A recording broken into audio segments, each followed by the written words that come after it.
Hey everybody, it's GombletX and welcome back to some more Magic Arena, and today I'll be playing another Arena Cube draft. Without further ado, let's just get into the draft. There are tons of incredible options. One of the really nice ones is Noxious Gearhulk. It is pretty important to try to prioritize lower mana value spells in general in the cube, but Noxious Gearhulk is a huge deal late in the game. It's a 2-for-1 play, being a 5/4 menace. That's big enough to close out some games, and being a massive removal spell that gives you a huge swing in life totals as well. Blow up your opponent's biggest creature and gain life equal to its toughness when it hits the board.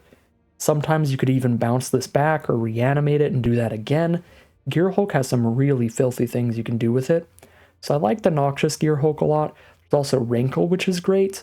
Or we can go with that route that I was saying before, where it is super important to take early spells, a lot of 1 and 2 mana plays, because there are tons of really strong 4, 5, 6 mana value cards, much less when it comes to 1, 2, and 3 mana value cards, and you need to have a lot of those in your deck generally, so we could prioritize the cheap stuff with something like Malevolent Hermit or Chart a Course as really nice cheap options, but I'm just going to go with Noxious Gearhulk. I absolutely love that card. For Pack 1, Pick 2, we've got some pretty good follow-ups to that. We've got Evolved Sleeper, sticking to just mono black for now. This gets bigger and potentially starts drawing you cards all by itself. There's Vraska's Contempt for excellent interaction. Little bit expensive by Arena Cube standards when it comes to removal. You absolutely love like 2 and 3 mana removal in this cube, but it does clear out basically anything and exile it, which is nice. There's Null Priest of Oblivion, which is pretty flexible. Really nice late game Reanimator spell that's also a great early Menace Lifelinker. And then, if we just want the best interaction, I think Kolaghan's Command fits that bill. No, it's not going to be able to blow up as many things as Vraska's Contempt, but it can give you a 2-for-1 pretty easily, and it's really cheap at 3 mana. You can have somebody discard a card, you can destroy an artifact, you can deal 2 to any target, or you can return a creature from your grave to hand, so getting a 2-for-1 off Kolaghan's Command is pretty easy, and it's really nice, cheap interaction, so I think I actually like Kolaghan's Command a little better than Vraska's Contempt, even if Contempt keeps us to mono black for now. But yeah, overall, really good stuff all around. Pack 1, Pick 3, now there's a Hostage Taker here, which is a nice 2-for-1, much like Noxious Gearhulk. It's going to hit the board and clear out an opposing card. With Hostage Taker, you clear out their card, and if they can't kill your Hostage Taker quickly, you can cast their own creature against them, which is super gross. There's also a Massacre Worm for another like 6-drop finisher. Potentially a one-sided board wipe if they have a bunch of small creatures with 2 or less toughness. I don't love any of these green or white cards here, and there's a lot of them. Disdainful Stroke has been a pretty excellent counter spell, but I think we're taking a black card out of this pack, so mainly Hostage Taker versus Massacre Worm. I think I want to take Hostage Taker as the cheaper card, mana value-wise. For Pack 1, Pick 4, we've got Bloodchief Thirst. Great cheap interaction. Destroy any creature Planeswalker with mana value 2 or less, or for 4 mana, any creature Planeswalker, period. Excellent removal. Tenacious Underdog's also great, as is the Flesh Gorger, but we'll take that cheap removal with Bloodchief's Thirst. Ooh, on Burial Rites, we can try to play a Reanimator deck. Gotta get some kind of self-mill and some really spicy things to reanimate for this card, and I don't think we've got any of that right now. Probably simpler to just take Blade of the Oni and just stick to primarily black here, choosing between black-red or black-blue. Maybe even just start taking duels like Fetid Pools to help get the Hostage Taker into here, because Blade is strong for aggressive black strategies, a little less exciting for more controlling stuff, and so far our 4 cards are all excellent in controlling things. So I might actually just take the dual land here. Again, super strong stuff in green. I want to push into that, but sticking primarily to black with some slightly off-color black spells. Okay, well here's a pretty big reason to go into a different color, and that's Torrential Gearhulk. 6 mana for a 5/6 flash. When it hits the board, cast an instant from your graveyard without paying its mana cost, and then exile it. So this can like recast a counterspell and get a 5/6 on the board for 6 mana, or recast a removal spell and get a 5/6 on board for 6. Huge finisher in like blue-black control, so we'll take that and start heading in that direction here. with these 4 cards and a fetid pools heading that way. We could still be Grixis, could be blue, black, and red with this Kolaghan's command, but I think Gear Hulk's incredible. Liliana the Last Hope is fun, but she's one of the weaker Lilianas as far as I remember. Yeah, not like incredible. Drown and Ichor would keep us to just black, which is nice, and Blood Crypt would be good fixing, but I think Torrential Gear Hulk is an explosive enough card to convince us to hop onto the blue train. We've got Swarm Saboteur, which is very annoying. You just start playing a bunch of Virus Beetles. That's cool. Cyber Siphoner's pretty spicy. If you don't have any instants or sorceries in your hand, it's kind of like Snapcaster Mage. Double blue for a 2/2 at instant speed, and then you pick up any instant or sorcery from your grave, put it back to your hand to recast it. It's like a better Snapcaster if you have no instants or sorceries in your hand. If you do have one, the 4 mana 2/2 flash is much worse, but I think Siphoner can do some pretty nasty stuff at instant speed. It also makes any counter spells we pick up better because it's going to give us more instant speed things to do if we don't cast the counter, so take Siphoner, but I do like Midnight Clock as well. Dark Slick Shores for a blue-black duel, or Prismari command sticking to the Grixis stuff. This is very similar to Kolaghan's command in the fact that 2 of the modes are the exact same, 2 to any target and destroy an artifact. It's like the same card. But those are excellent modes. This can also get us a treasure token for fixing and ramp. I actually think Prismari command might be worth it, but it is awkward to take another off-color card over a dual land when if we're playing 3 colors, we need to take dual lands really highly, so some issues in picking that way, but I think it could work out. And there's a lot of blue going around this draft pod, so I'm happy to be in the color, and now I think I will take Canyon Slough. Although these must come into play tapped lands are significantly worse than the check lands and the shock lands that can come into play untapped sometimes. I think if this were a shock land, I would 100% have to just slam dunk it here, but since it isn't, there actually is an argument for like Supreme Will here. So we've got some cards that are excellent with counterspells and no counterspells yet, so I'm actually going to take Supreme Will, because like Cyber Siphoner and Torrential Gear Hulk are both significantly better when we actually have counterspells to go with them. For the same reason, I can take Exclude here. Okay, these are lands I'm 100% taking. Sorry, Disdainful Stroke. Disdainful Stroke is definitely good, but I'm going to take the always untapped Fiery Islet here. Now we can take a Commit to Memory or Thassa's Intervention. Both of these are flexible counter spells. Intervention is a permanent counter, Commit is a temporary counter, but they both have like a potential card draw effect attached. I think I actually like Intervention better. Real close though. Take a C double. Cute if your opponent has 8 or more cards in grave, but not actually that crazy without that. Get that Liliana super late. And you think you can win? I guess we could end up playing this Liliana. Bit of a difficult mana cost, but still. Alright, pack 2, pick 1. I think we take a Scarab God and hope to get Memory Deluge back. Since we're seeing a lot of the blue kind of run around, hopefully we can get Deluge back. If we can't get Deluge back, maybe we'll get an Oracle of the Alpha. Although Oracle of the Alpha I think is going to be very heavily drafted because it's a very fun, very cool card. Shuffling the Power 9 into your deck. Pretty iconic, but I think the strongest card single-handedly is the Scarab God. This thing is such a huge finisher all by itself. 5 mana for a 5/5, that's whatever, but all of a sudden for 4 mana you can exile any creature from a graveyard and get a 4/4 copy of that onto your board. That is absurd after you've cleared out some creatures. Doesn't matter what they are, even if they're just 1 mana, 1/1s with prowess or something like Monastery Swiftspear. Now, boom, now you've got a 4/4 haste prowess instead of the 1/2 haste prowess that Swiftspear usually is. So Scarab God's a big finisher that can end a game quickly. So incredible way to close out games in a Grixis control deck like the way that we're heading here. Pack 2, pick 2. Hard Evidence is nice. Have a nice early game creature that gives us more card draw, and currently my curve really starts at 3 mana, which is pretty awkward. We want to have some 1 and 2 mana pieces of interaction and blockers and stuff like that, and we just do not have that right now. Phyrexian Arena is pretty good value, but I think we have enough like 2-for-1 things going on to not need to shoot ourselves in the face, which could be pretty risky in the wrong matchup, so I think I would just like to take Hard Evidence here, weirdly enough. Soul Servitude could be pretty good, though. That's kind of my general idea with all the alchemy cards, is that they're probably very good, but I just haven't played with them much because they're alchemy cards.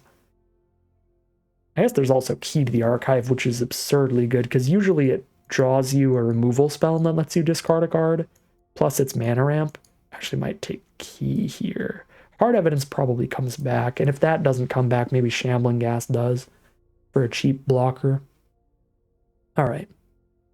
This is going to be a real difficult pick, because now we actually have 4 great cheap pieces of interaction. Vesuvian Mist bounces anything, and if you kick it, you bounce it and get a copy of it, which is super gross. Heartless Act blows up almost any creature. Fatal Push blows up any cheap creature, and Brazen Borrower bounces almost anything with the Petty Theft while giving you a creature to cast later. So Mist, Borrower, Heartless Act, and Fatal Push are all incredible here. I think I'm just going to take more permanent removal and take Heartless Act. And also, I think we saw a little more blue cards coming back around than black cards during Pack 1. So Vesuvian Mist and Brazen Borrower are slightly more likely to come back around than the Heartless Act, so I'll take that here. Gix's Command could be good too. It wipes out all the little tiny creatures.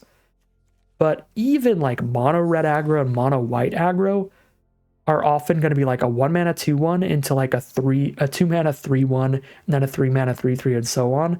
Or even Gix's Command is going to kill like maybe half their board. So even the decks it's like best against, I think Gix's Command isn't actually that great. Cards that are very great are Electrolyze, Expressive Iteration, and Snapcaster Mage. I'm going to take Snapcaster Mage here so that even if our mana base doesn't work out perfectly, we can still run this card and it'll be very powerful in just the blue-black control deck. This is the only card out of the 3 incredible options that can go into the deck even if we don't splash in the red. So we'll take the Snapcaster for that reason, but I do think Iteration's a fantastic card draw spell. Electrolyze is a great 2-for-1 removal spell. Really good pack there, but I think we got to take Snapcaster and be pretty safe with our mana base. And now here's a Shark Typhoon, which is really nice. An instant speed flying shark that draws us a card when we play it with that cycling ability. Helps us hold counterspells up really easily. If we top deck this late game and we're in just a top deck board where nobody's doing anything, we can hard cast it to make some flying sharks later, which is pretty fun and pretty cute. I'll take the Shark Typhoon. Could take the Fabled Passage for excellent mana fixing, but again, we've got enough really good like blue and black cards going on here that maybe we can just be blue-black and not need too much fixing. Also Disallow. It is actually kind of a big bummer to pass up on Disallow, because again, we've got those cards that synergize really well with counterspells, the Gear Hulk, the Cyber Siphoner, so on. Another difficult choice. Ledger Shredder is a very, very powerful card, letting us connive very consistently. That'll be drawing a card, discarding a card, and getting bigger. But there's also Dismiss. Counter anything and draw a card. Pretty expensive counterspell, but we're starting to get a lot of instant speed things to do so that we can hold up that mana. And if we don't counter anything, maybe I can just mana sink 4 mana into my Scarab God, or if I don't counter anything, I can flash out a Cyber Siphoner or something. So I actually really like the counters here, but I'm actually still going to take Ledger Shredder. Just talked myself back into it when I took a look at our curve again and realized how few things I have early on the mana curve. That is, again, incredibly important to get cheap cards on your mana curve. Not important enough to play a 2/1 in a deck that's not aggressive, but important enough to take Ledger Shredder over another good counter spell there, I think. Could take Sulphur Falls for the red splash, or we could just take Sublime Epiphany, which is completely busted with Torrential Gear Hulk. Because if you have a Gear Hulk on board, then you play this, make a copy of your Gear Hulk, and then flash it back and just do insane things. Card is busted. I am so happy to be in blue-black right now, and I have no idea what I'm supposed to be taking here, because now we have Grave Titan to go with the Torrential Gear Hulk and Noxious Gear Hulk insane 6-drop pile, or Counterspell, just like the best, cheapest Counterspell ever printed. I think I have to take Counterspell here, because I already have 3 incredible 6-drops that are going to end the game like every time. Epiphany, Torrential Gear Hulk, and Noxious Gear Hulk. Plus, I have like Scarab God at 5 mana closing out the game, a Shark Typhoon that's pretty big. Now we can take that Memory Deluge, instant speed card draw to go with our instant speed counters.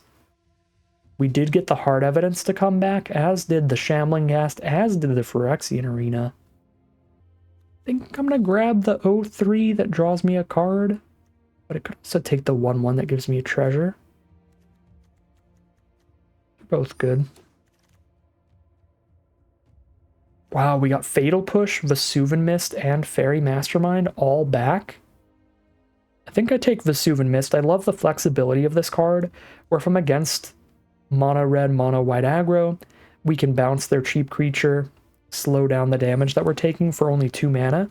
And if we're against a slower, grindier deck that just plays a big bomb later, then I have the 4 mana up to bounce it to their hand and then play the big bomb as my own threat, which is really nice. Take a great shark here for another counterspell. And a disallow for another counterspell, although Opportunist would also be good. I think we have enough instant speed going on here, instant speed stuff in general, that we just want a million counterspells. And now we get a Dismiss. I like that better than Kindred Denial. I like the consistency of always drawing a card over the extra value of being able to seek out something that's a non-land card, because sometimes you could be in a position where you cast a Kindred Denial to seek the non-land card, but you countered something that you don't have in your deck anymore. Like, say I counter a 5-drop, but I already drew Great Shark and Scarab God, then if I counter something with Kindred Denial, I don't actually draw any cards off of it. So I'm going to take the Dismiss for consistency. And now I'll take Lonely End here for another cheap piece of removal to keep us alive till we're playing our big bombs again. There's more incredible big finishing bombs, but you don't need that many ways to close out the game in these controlling decks, and we already have Scarab God, Epiphany, Torrential Gearhulk as massive ways. Shark Typhoon's pretty big, and Gearhulk's pretty big as well. A Noxious Gearhulk, that is. So I am passing up on a Toxtrol. Don't think I need it. Passing up on huge card draw from Reality Chip. Don't think I need that. I just need to make sure I am surviving the early game. So we'll take Lonely End. And now we'll take Infernal Grasp. Excellent cheap removal. Super, super good with our Snapcaster Mage and our Cyba Siphoner style plays as well. Yeah, I'll take a Infernal Grasp and be pretty happy about it. We might get a Vendilion Click back or a Sheoldred's Edict back. Those would both be good. Extinction Event could be a full-on board wipe, depending on what our opponent's board looks like, but it's always going to be at least like 1 or 2 removal spells in one, which is pretty good. I think I'll take that here. Scavengers can be pretty good. Sits there, gets bigger and bigger. Officer's pretty good. Bodygen's pretty good. A lot of great stuff here. Jonathan Harker as well, but I think the potential board wipe is the most exciting to me. There's a Gyruda. It's definitely too late to draft all even mana value spells, but this can still get a Gearhulk from our grave to the board. It's still a 2-for-1 later, but as I've said many times before, we have a lot of 5 and 6 mana finishers. There's not much else in here, though, except for finishers, so it's like Gyruda or Lolth as the biggest finishers.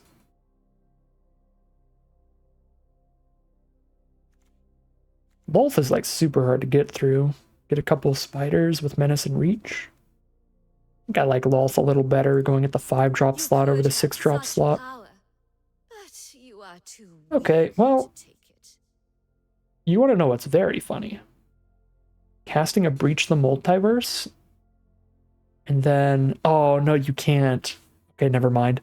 Forget what I was going to say. I'm still going to take Breach the Multiverse. It is still completely explosive, always wins the game. Ridiculous card. I was going to say it would be really funny to cast a Breach the Multiverse into a Torrential Gearhulk to do it again, but Gearhulk only actually recasts instants. It doesn't actually do sorceries. But we could hit like a Cyba Siphoner off of it and put it back into our hand.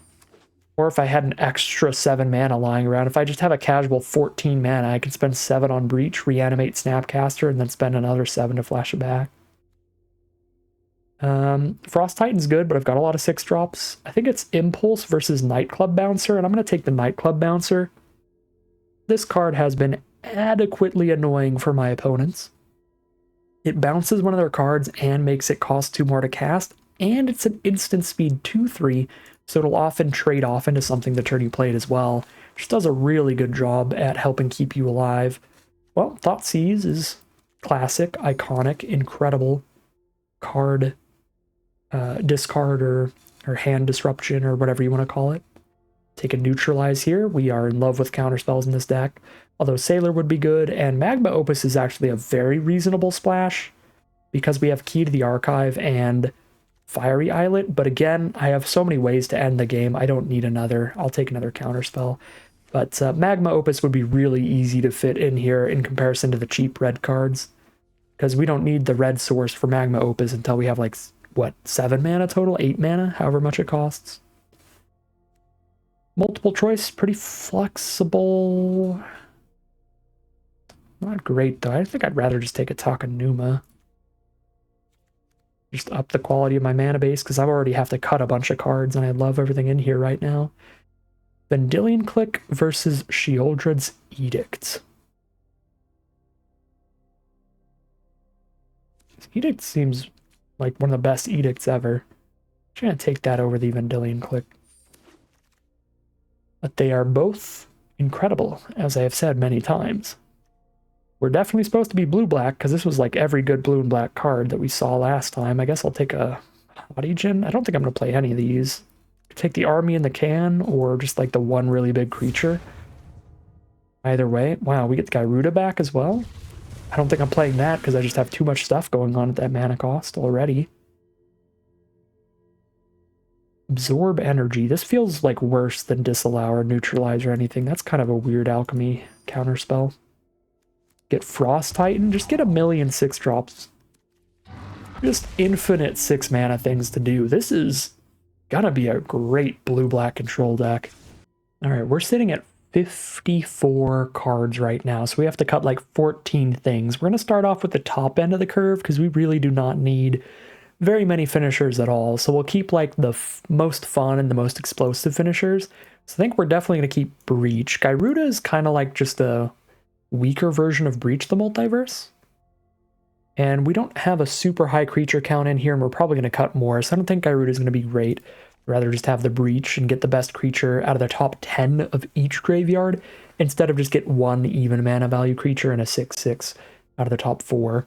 So we'll take Breach over Gyruda. I will definitely keep the Gearhulks in, because they are both finishers and interaction. The Noxious one can be a removal spell, the Torrential can be a removal spell or a counter spell.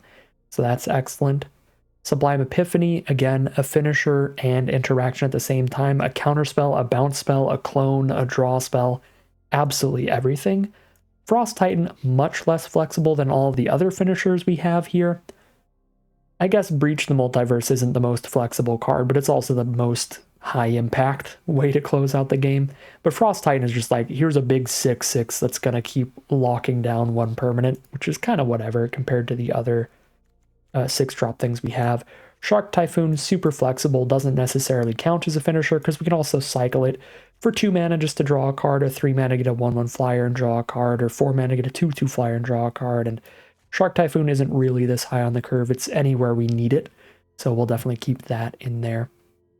With these massive 6/7 drop plays, it's already a lot of ways to close out the game.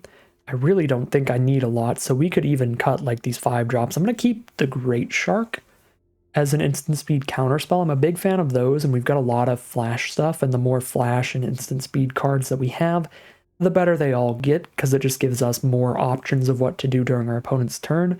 Actually a little less excited about like Lolth though, just like tapping out at sorcery speed for 5 mana for something that's not that crazy in comparison to all the other big sorcery speed things we could be doing at 6 or 7 and all the instants we can be holding up. I'm just not that excited about Lolth, and even Scarab God to a certain extent I think is kind of unnecessary to this deck. So I'm going to cut Lolth definitely right now, but Scarab God I'm actually going to put on the chopping block. Keep all my counters though, like Great Shark. Definitely have some 6/7 mana plays to ramp into with Key to the Archive. This is also potentially going to draw us a card and discard a card. We draft one of these 3 cards at random. We get to pick one of the 3 that it randomly shows us. And a lot of these are removal spells. So the draw a card, discard a card aspect could actually be pretty helpful on Key to the Archive. Plus, again, it ramps into our 6/7 drops. So I think it's okay. I still don't think it's like incredible, so I'll put it in the same pile as Scarab God, but I'm not going to immediately cut it. Hostage Taker, I actually have some issues with this card for this deck. Again, I kind of want to run a pretty low creature count here, which is going to make it so any removal and interaction that our opponent has left is very easily just going to be sent at the hostage taker immediately. And if I don't play hostage taker and immediately cast whatever I'm exiling with it, then if my opponent has the removal spell for hostage taker, this has done very little because they'll just get their card right back. So I actually think I'm going to cut hostage taker because it'll be really easy for our opponent to have removal left over to kill the hostage taker and get their card back. Extinction event, bit worried about it, where we could definitely have a lot of positions where our opponent just curves out 1 drop, 2 drop, 3 drop, 4 drop, and then this only hitting like 2 of those cards, one of them being a really small one, could be pretty bad for us. So I'm actually not that excited about that. I like that C double is an instant speed card, but I don't really like what either half of this card does for the amount of mana that we're putting into it. And we are very rarely going to have an opponent with 8 or more cards in grave, I think. So C double also goes to the chopping block. Cyber Siphoner I am very happy about. It's like a bigger, slightly dirtier Snapcaster Mage, but still flexible, still powerful. Nightclub Bouncer has been very impressive every time I've played it. Memory Deluge is excellent instant speed card draw that makes all of our instants like counter spells like Great Shark and Dismiss even better. We're going to keep Dismiss in. We want a lot of counter spells, and this is one of our better ones. Liliana the Last Hope has some issues with this deck, mainly that the -2 I think is just not going to be that good. The +1 isn't even that good unless your opponent has a lot of 1 toughness cards. I think it's one of the weakest Lilianas and just not very good in this deck. Definitely keep Neutralize. Haughty Djinn, again, I don't need that many threats and finishers. I'm going to immediately cut the Haughty Djinn rather than even putting in the maybe pile. Disallow. I like Neutralize better. I like the flexibility of being able to cycle it more than the flexibility of being able to counter abilities, but I do like this better than Absorb Energy at least. I'll just immediately cut this one, but Disallow I'll put in the maybe pile. Supreme Will, love that flexibility, a draw spell or a counter spell.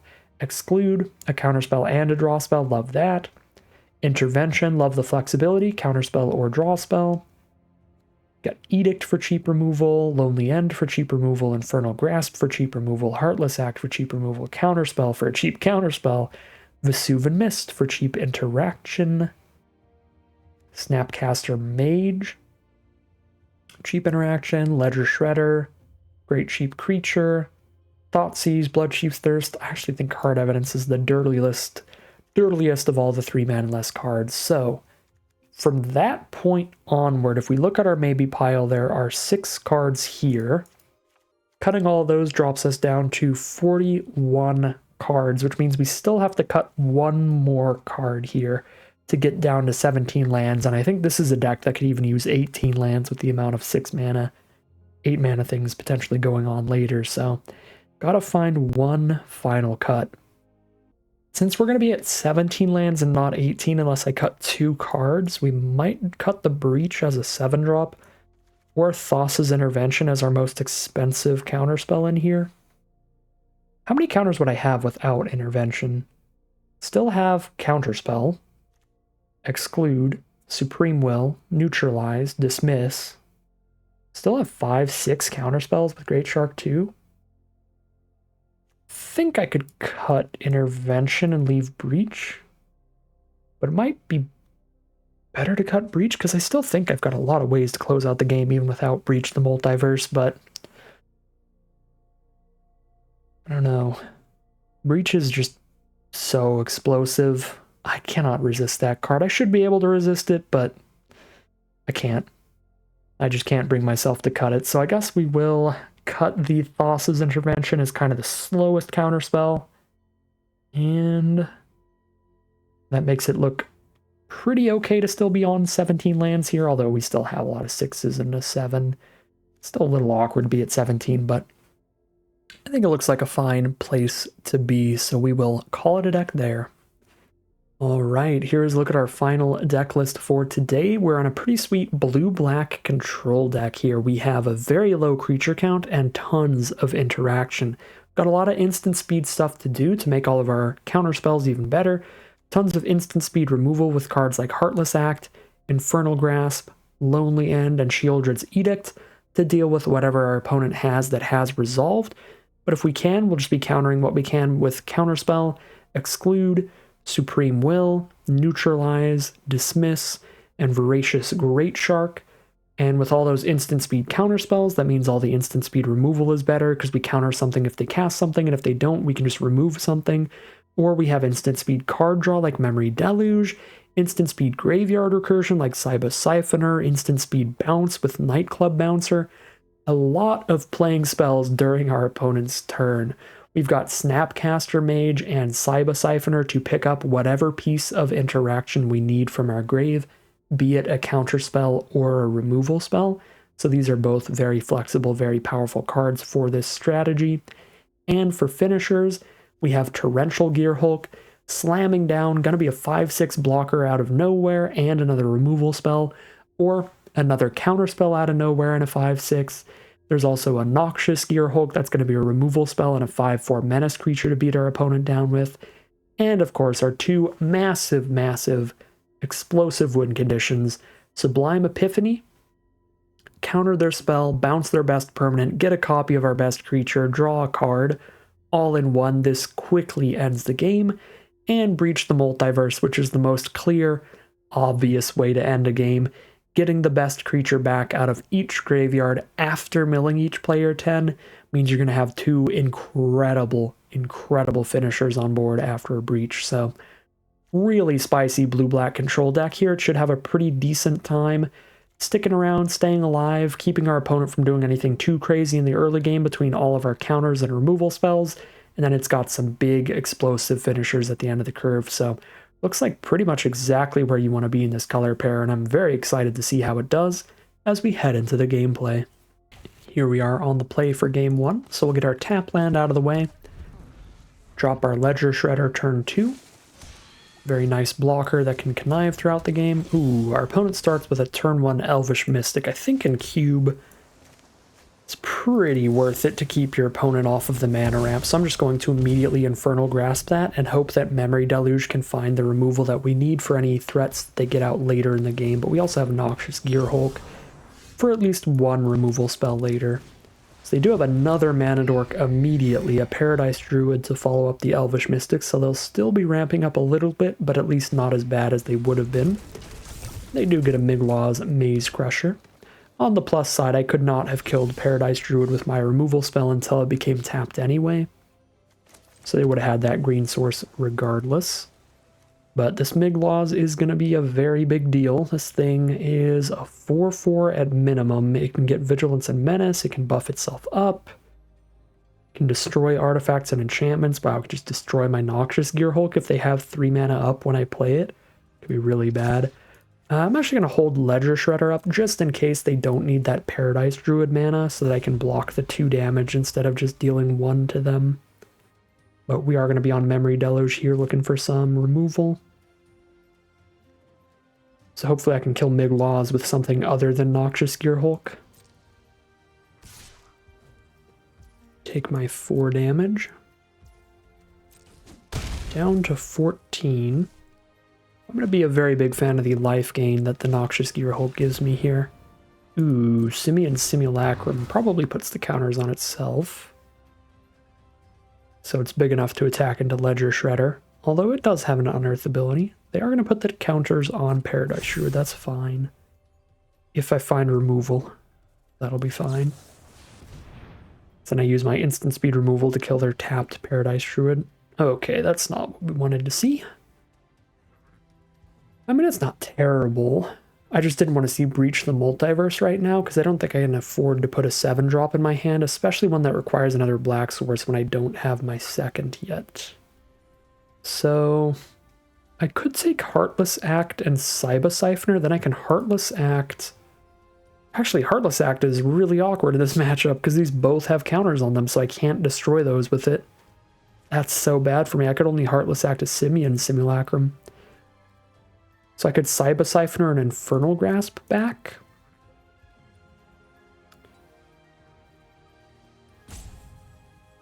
But that costs 4 of my mana because I'm going to have another instant or sorcery in my hand because I have to put one of these in my hand. Do I just take the Heartless Act anyway? I think I do. Find counterspell.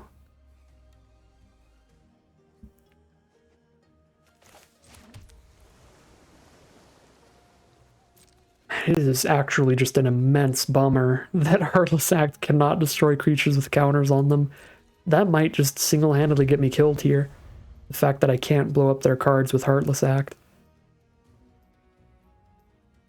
I can Siphoner back my Infernal Grasp, but that's going to cost 4 of my mana, so I won't have the mana up to Infernal Grasp immediately.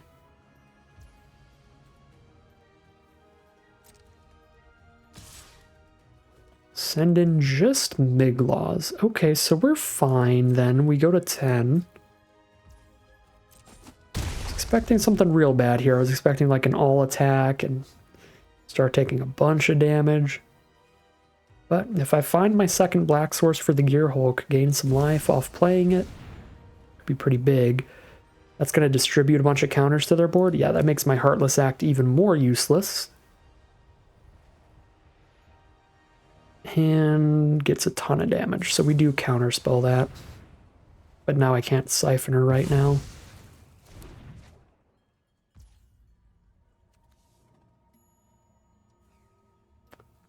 If I Heartless Act the Simulacrum, they can unearth it and get 2 counters on something else, but then they have to spend all the mana into unearthing it, and this will be my second spell for Ledger Shredder, which helps me dig for a swamp, because I draw a card, discard a card. Is the 6th mana useful if it's not a black source? Yeah, because then I can cast Cyba Siphoner and Counterspell or Infernal Grasp, so I need to keep this island and discard Supreme Will, because I'm still looking for the swamp for the Gear Hulk.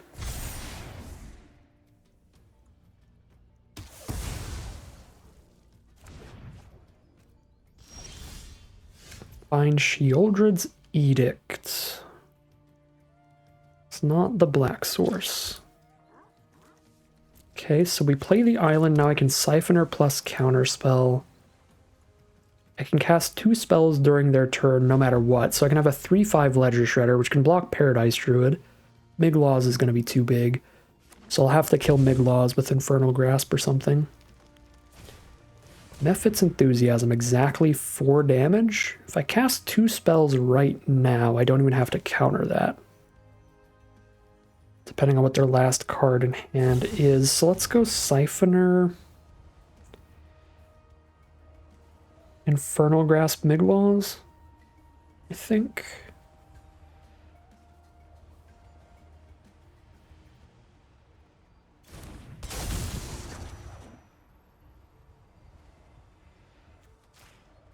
I think that's the play. Then they just have a Paradise Druid that will be big because they can unearth the Simulacrum onto it, but I can chump block with Cyba Siphoner and then try to Gear Hulk it soon, or Edict it if they don't have another creature.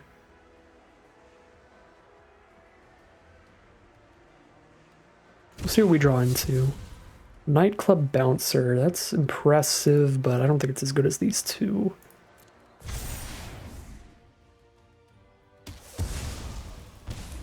Down to 8, but we keep our Ledger Shredder now. We've got the chump block for the Paradise Druid if they just reanimate the Simulacrum, putting more counters onto it. I could also double block and take the trade, but I think I want to keep Ledger Shredder. The card has been doing work. Yeah, so they do bring back the Simulacrum. So we'll take 2 damage here and chump the Paradise Druid. Well, they don't even attack with the Paradise Druid. Well, then I'll just take 2 and keep everybody. Go down to 6. So now we're just worried about Lair of the Hydra. We've got Sublime Epiphany at instant speed. Do I Edict the Druid right now? Or hold up the Epiphany? I think I hold up the Epiphany. I can't, even if I hit the swamp, I couldn't Gear Hulk the Druid actually, because it's got that hexproof. Okay, perfect. They play a Kogla, so we Epiphany that, and I can Siphoner the Epiphany forever? Wait a second. Non-land permanent to bounce? No, because their stuff has hexproof. Okay, so I can counter Kogla and get a copy of Siphoner and draw a card? I guess Epiphany's not in my graveyard until after Siphoner's ability resolves. Oh no, it is in the grave. Yeah, okay. Well, that's gross. Sublime Epiphany Cyber Siphoner is just never gonna end. So they can't do anything about it, right? And now I have Edict up too. I guess not quite enough to have Edict and Epiphany up, but I've got the next black for the Gear Hulk. Got some great things going on. I think I can send in the Ledger Shredder now that I definitely have chump blocks. This is disgusting. Sublime Epiphany Cyber Siphoner combo. Completely lock our opponent out of the game. Still, again, gotta be worried about the lair of the Hydra a little bit. But I think we're good. I mean, they activate... If they just dump all their mana into the lair of the Hydra, I could counter the ability. But I think I would rather just kill the Paradise Druid and chump block this turn.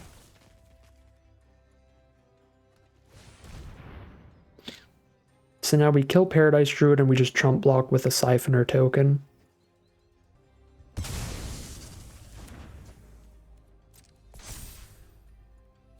And then just do Epiphany things. Is there anything to pick up with Takanuma right now? There are no creatures in our grave. Oh wait, no, there's a Nightclub Bouncer. I'd probably rather just still play the land though this turn.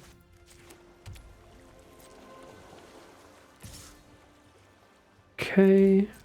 If they dump literally all of their mana into Lair of the Hydra, then I can just counter the ability and get another Siphoner and draw a card. But if they leave any mana up, I think I would rather just still hold off. Titania's Command. Okay, so counter the spell, token of our creature, draw a card. Token is going to be a Cyber Siphoner. We're going to draw the card. Cyber Siphoner hits the board. We pick up Sublime Epiphany. And goes to our turn. We play land for turn. We send in. Yeah, they are going to scoop them up now. There's really nothing they can do against Sublime Epiphany, Cyber Siphoner. That is disgusting. That was some really, really filthy stuff for game one of our blue-black control draft. Here we are now for game two. We're just going to hold up a bunch of counter spells and then Cyber Siphoner them back, I guess. I mean, we'll keep it, both of our colors. We've got the double black at the ready, the double blue at the ready. Pretty perfect mana. Playing against a 5-color Lutri deck, I think. That's what it looks like here. Lutri, of course, the free companion in Cube. You're only going to have one of every card anyway, so it always fits into the companion slot. Worn Powerstone, that's 2 extra mana. I'm going to counter that here. Or else they're going to be playing a 6-mana spell next turn, which is really bad. Now we drop the Swamp, still holding up Supreme Will. If I don't need to counter anything, I'll cycle the Fetid Pool since I've got 5 other lands anyway. They've got 4 mana up. There's a Solemn Simulacrum, which is more. Mana Ramp? Sure. Just keep them off of their big explosive plays. I can hold up Dismiss here, and if I don't have to dismiss this play, then I can Cyber Siphoner back a counterspell for later. If I do have to dismiss it, then I dismiss, and then, yeah, dismiss, and then we Siphoner back dismiss next turn. This is so gross. Oh my god. Uh-oh. Okay, we have a bit of an issue. They're going to resolve something here. Because I drew another instant or sorcery, so Siphoner costs 4 instead of 2. If it costs 2, I could play Siphoner and hold up the Supreme Will afterwards, but it doesn't. I guess they resolve something and then we just bounce it back with Vesuvian Mist, so I'm going to play the pools so that I actually have 4 blue sources next turn, so I can play Siphoner and Counterspell in the same turn. And now we're just planning on casting Vesuvian Mist, but I guess if we don't need to, we can still just Siphoner right now for dismiss. But this is weird, because actually I was pretty certain I was going to be cycling the pools, but it has not played out that way.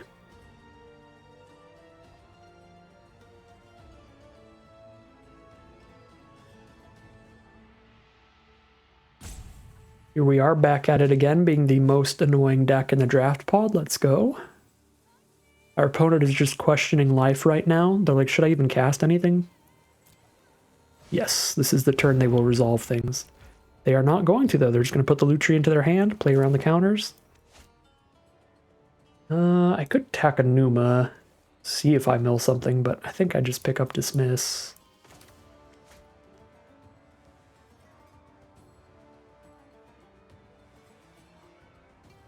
I mean, then they just know we have Dismiss straight up immediately. Yeah, but we also get a 2-2. And we start poking them, so I'm going to do it. Nightclub Bouncer, more instant speed stuff, let's go. Love to see it. One thing that's actually a little awkward is because the Siphoner shuffles back into the deck whenever it dies, we don't get to do any disgusting graveyard recursion loops with it. I think that's probably why they put that ability on there. Ooh, Breach the Multiverse? If they don't have a counterspell of their own, we just cast that and win? Yeah, Lutri only copies their own spells. I mean, now I definitely play Takanuma at least. I'm a little tempted to just drop Breach, but I should probably wait till we get them to tap out. Probably get them to a position where they cast like 2 spells in one turn. They get us to dismiss the first spell so that the second one resolves.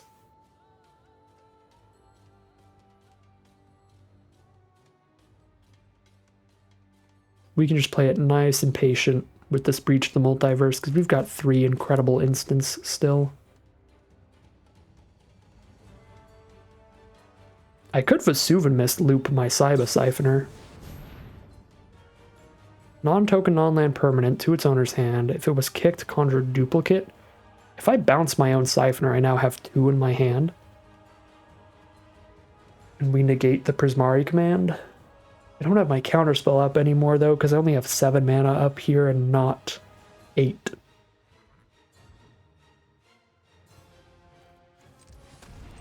Okay, slight sad time here. I'm just going to non-kicked Vesuvian Mist the Siphoner. Oh, it still resolves because it has 2 different targets. That's rough. Didn't realize that part. Well, that is not as good as I thought it was going to be then. If I had 8 mana, I think it still would be right to just kick Vesuvian Mist the Siphoner and have 2 Siphoners in my hand. But since this has 2 targets, so it resolves even if I bounce the creature, I think I should have just let it resolve at that point.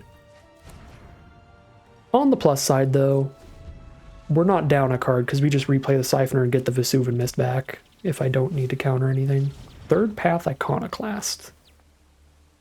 That is annoying enough to counter, but that means whatever their next spell is going to resolve. But I think that was the plan anyway. We're going to let them resolve 1 spell, and then we're going to breach the multiverse. Alright, let's see what they got. What are you going to resolve against us? Tap out while you know that we don't have a counterspell, please. Or they could just tap out for a counterspell. I guess that'd be fine. Ooh, drawn to a neutralize. That's a great one. Hopefully it's just like 1 big creature, so Gearhulk deals with it easily. Okay, it's a hard evidence. That's nothing. Just 1 crab. No! You're supposed to tap out. I want to cast Breach, but you're going to make me be diligent and play the controlling role. So annoying. We've got 7 mana. That's enough for Neutralize plus Siphoner, so we gotta do what we're supposed to do. Just pass that turn. We have 4 instants and 2 sorceries in our hand.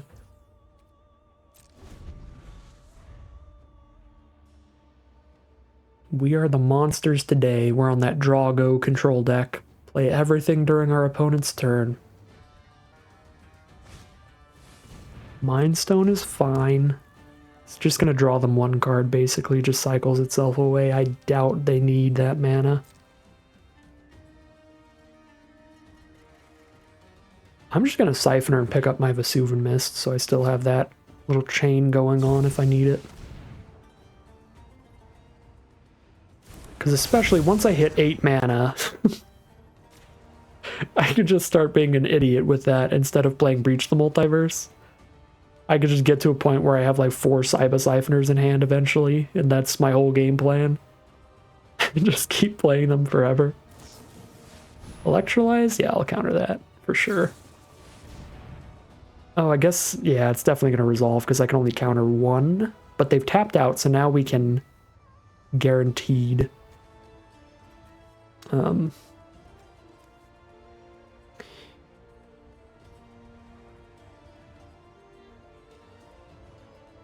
get the Breach the Multiverse to resolve. So I guess we let Lucci resolve, so they have to choose where this Electrolyze copy's going.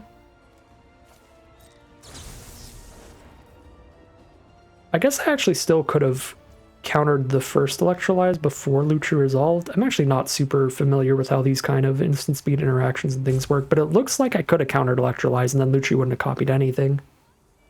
So that would have been better. But I can still save the Siphoner. Targeted Cyber Siphoner. Yeah, we counter that one. Cool. So they do 2 to me and draw a card, but then they're tapped out. We cast Breach the Multiverse and we're golden. Boop.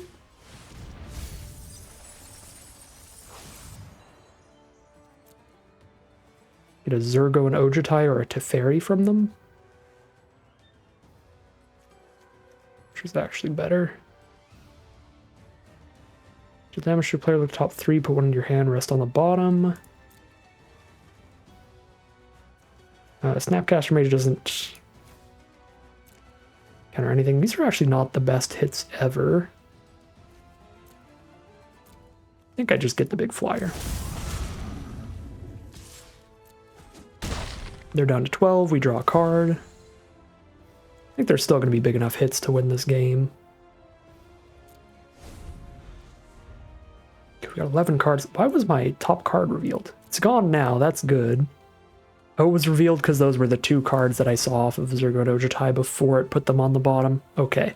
Just making sure Arena's not letting me cheat here. And just know what my next card is. It feels like I'm cheating still. These alchemy cards able to do some gross things together. I guess last game it was literally just Cyber Siphoner and Sublime Epiphany, so it was 1 alchemy card with Sublime Epiphany, but this time the Vesuvian Mist plus Cyber Siphoner, just imagining that in my head has me all happy. All kinds of excited. Even though I'm not even doing that, I'm just casting Breach of the Multiverse and trying to win off that. Like an absolute plebeian. Phyrexian Metamorph on their Zergo and Ojutai, so they've got their own copy now. That's pretty good. We are still at a very large amount of card advantage here, and we are at the life total advantage, still in the lead, and we're going to have to just start holding up infinite mana from this turn on to just counter everything they do to maintain that lead, but I think we're in a solid position to be winning this game. We will see.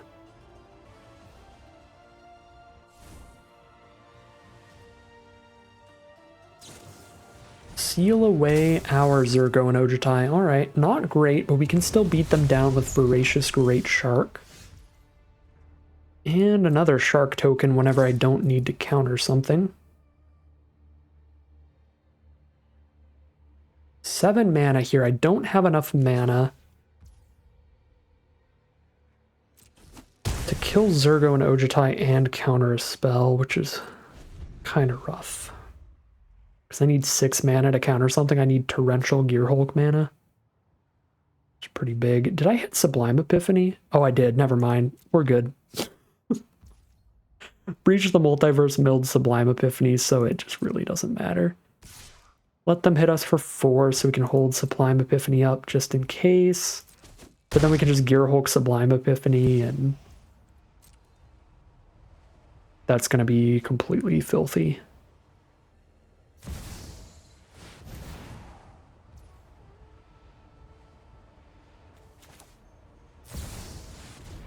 Our opponent is not going to like this.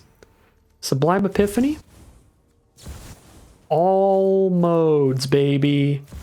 All modes. Counter your Emrakul's ability, counter your Emrakul, bounce one of your opponents, or one of your permanents, get a copy of Torrential Gear Hulk, cast another spell, draw a card.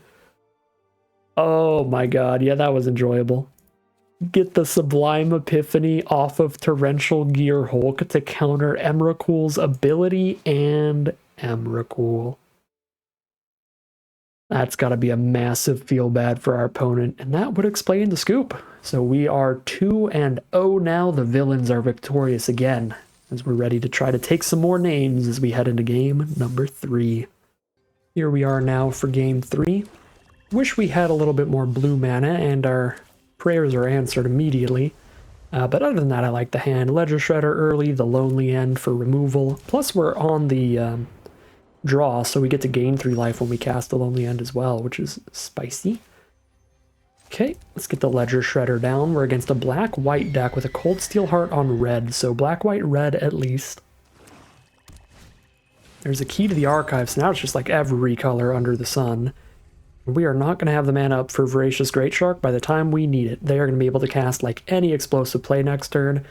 We could just get crushed from them being on the play into double Mana Rock, one of which is a 2-mana Mana Rock, so they have 7 mana next turn on their turn 4. On our turn 3, they're going to cast a 7-mana spell.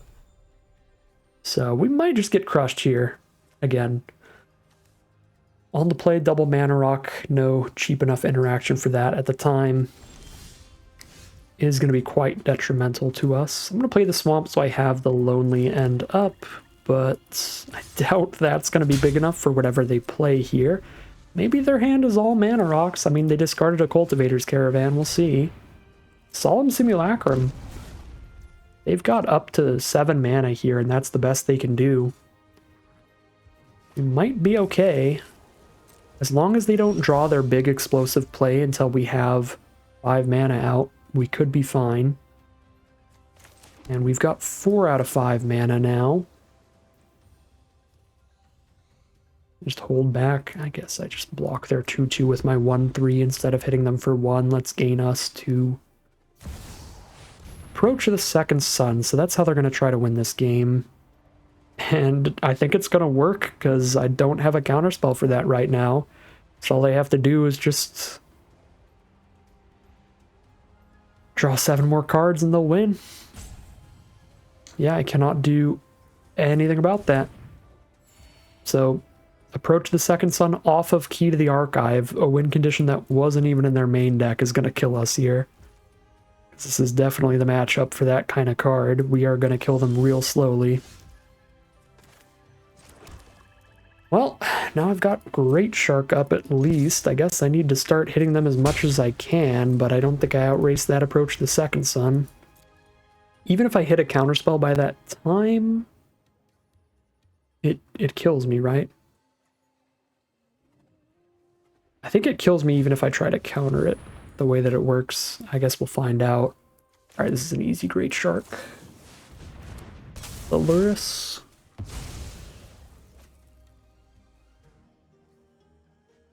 I actually don't even want to kill the Simulacrum because it draws them closer to their approach, but I have to in order to hit them harder.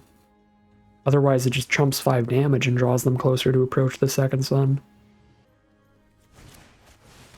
Gix's Command. Second spell, so we draw a card, discard a card. Got a lot of interaction here. Let's get rid of the Lonely End and keep the stuff that can kill bigger creatures if they play bigger creatures.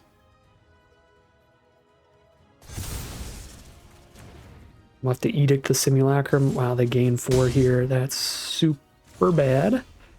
Forgot that mode even existed. I cannot afford to Gear Hulk right now where the Simulacrum's still on board. I guess that's fine. We Gear Hulk, block and kill it for free, I guess. Right now I just poke for 2. But I don't get to recast any instants off of my Gear Hulk right now. Just kind of rough. 4. I mean, I guess I can just take this. for now. In the interest of not getting them closer to approach of the second sun. But they're at 27 now? Like, how on earth do we outrace them? Okay. So now if Simulacrum dies, they draw 2?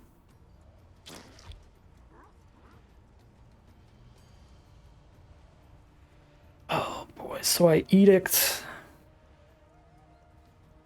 Simulacrum. Alright, our opponent has somewhere else to be, I guess, and we find the free victory that way. I was gonna say, we've got a lot of choices here, and I don't like any of them a lot. But I think we have to Edict the Simulacrum away, and then Siphon or Edict Liliana. Or I guess it doesn't matter the order we do it in. Either way, they just draw 1 off Simulacrum. Yeah, I mean, we let that resolve. They can do the +1, get a zombie. We then Edict, make them sack Liliana, then Siphon or get the Edict back to our hand. We've got the Edict to get rid of Simulacrum. We can hit them for 4, but they're getting real close to that approach. Like, I think we were just going to die to approach of the second sun, but I guess our opponent had somewhere else to be, so we kind of just luck our way into a third victory in a game that I think was quite likely a losing game there, but I mean, I guess we take those. We are technically 3-0 now, heading into game number 4. Here we are for game number 4. I don't think we can keep a mono blue hand, especially with 2 black spells, so I will take the mulligan here. This is better. Don't love the curve if I do this. I do like Supreme Will, Snapcaster Supreme Will later as a line.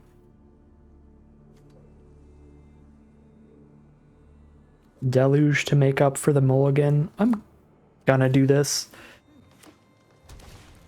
Oh, and it does not work out well, because being able to just kill that Land Werewolf's turn 1 would have been very good with the Blood Chief's Thirst. Alright. Gamble did not pay off. Should have kept the Thirst over the Deluge. Oh my god, Land Werewolf's turn 1 into Kiora turn 2 on the play? We're getting egregiously mana rocked 2 games in a row now. That's 5 mana turn 3?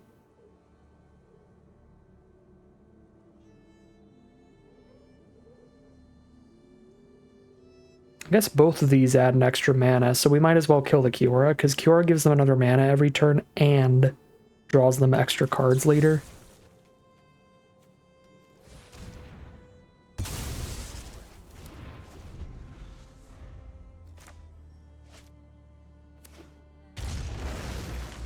And Briarbridge Tracker, very good 2-for-1. It's a 4/3 Vigilance that also draws them a card later. Could Infernal Grasp Land Werewolves. I'm taking a lot of damage doing that though, and I kind of like holding up Supreme Will to be able to kill something without shooting myself in the face. Then I could Snapcaster Edict next turn. Duskwatch Recruiter. Keeps digging for more creatures out of the top. They've got the 3 mana up though, so I can't even Supreme Will it because they have Land Werewolves here. Alright, I guess it resolves then. Which means they can even just spend the rest of their mana on that one time.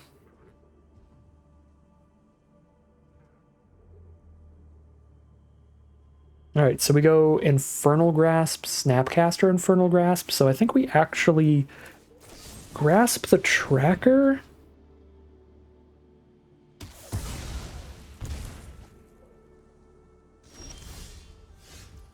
Because Snapcaster is theoretically big enough to block and trade into Recruiter, but not Tracker.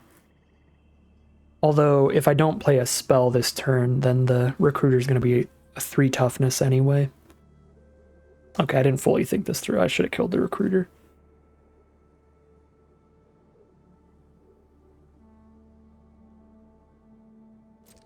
Yeah. I mean, now I Snapcaster Infernal Grasp Recruiter. Either way, I'm going to end up killing both, most likely.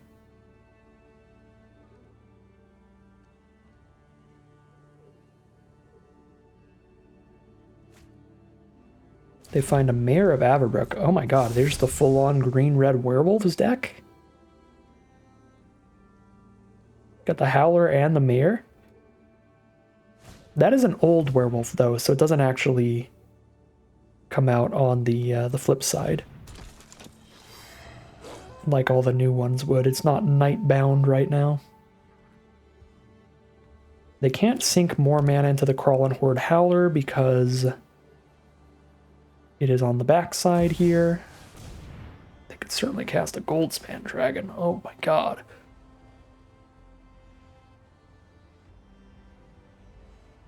So I Supreme Will that. Take 4.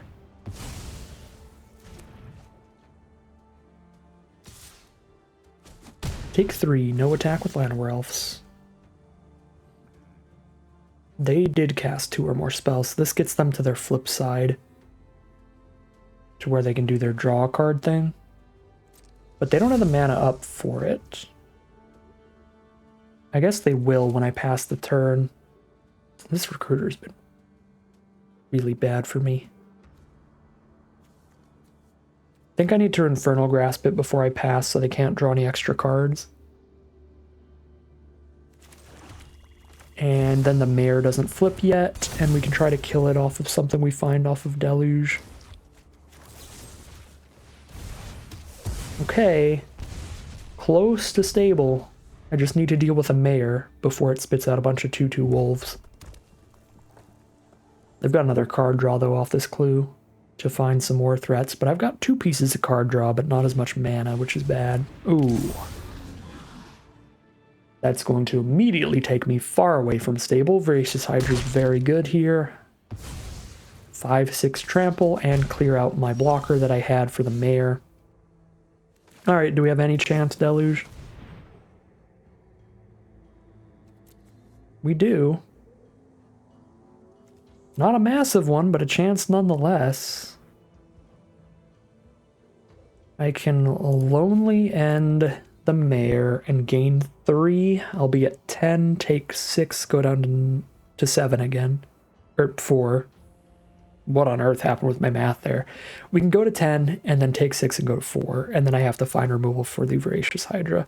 I guess I can Vesuvian Mist it at least to slow it down, or Shark Typhoon and block.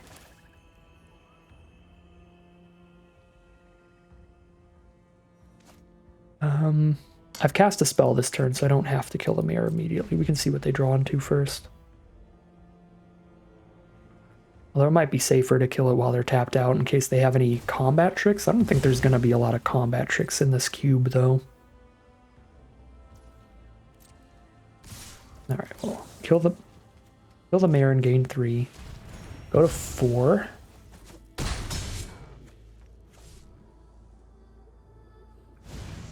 Love Struck Beast. Alright, that's really bad. That's 2 more creatures. Sublime Epiphany is pretty good, but I have no creatures to duplicate with it. So what would this even do for us?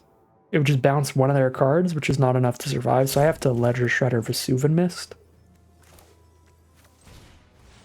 Which is also just like barely enough to survive, because I have to chump block the Love Struck Beast.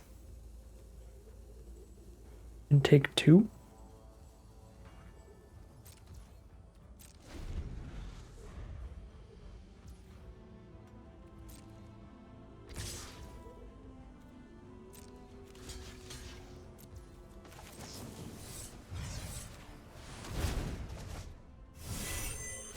Now they can just make their Voracious Hydra completely massive because they don't need to kill anything, they just double up the counters on it.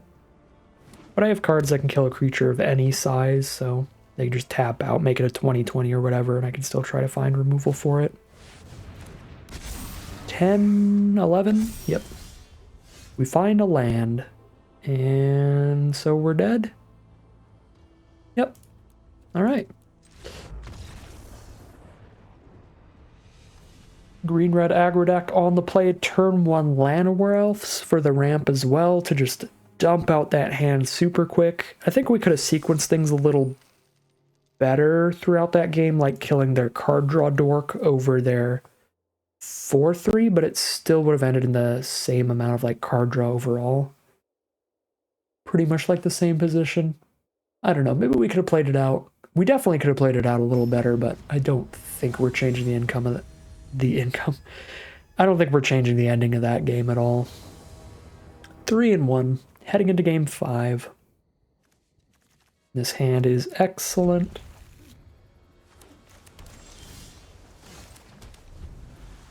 Man, we love being on the draw these last few games. This time we don't have to deal with a bunch of mana dorks immediately, at least. Kind of want to hold up Supreme Will next turn, so if I want to Thoughtseize, I do it now, but also if I want to Ledger Shredder, I do it now.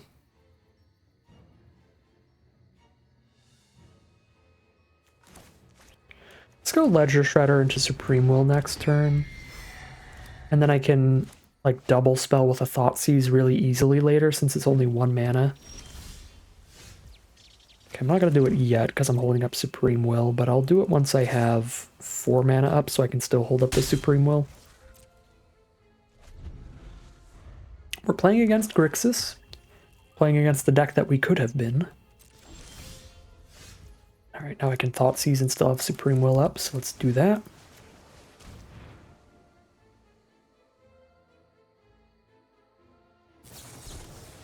Negate for the Thoughtseize.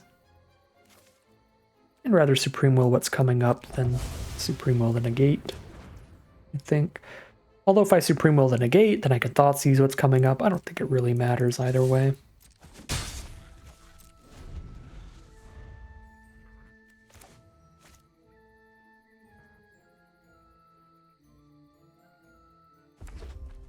They've got 5 mana now. And they're just going to pass again. There's a Sublime Epiphany once we have 6 mana of our own. That could be incredible.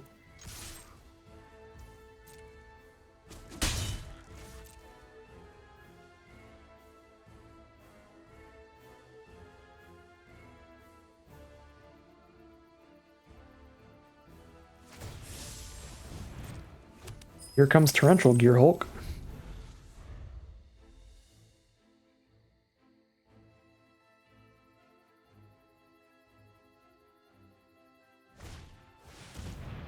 Narset Parter of Veils. I can't draw extra cards, and they're going to draw 2 things off of that. They're going to try to do some filthy Magma Opus recurring things from their grave. They don't have a way to do it for 3 mana, though, would they?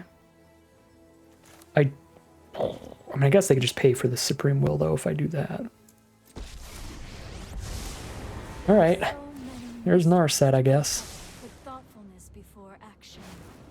Reveal a Maze Mind Tome. Pass. Hold up the 3. Got their own Supreme Will or something. Okay, I've got the mana for Sublime Epiphany. I think I'd rather Snapcaster Thoughtseize hold up a Supreme Will. This will trigger Ledger Shredder. Exclude. Pretty annoying, but I think I gotta resolve that. So if they have the Torrential Gearhulk, I have the counter for their Magma Opus combo.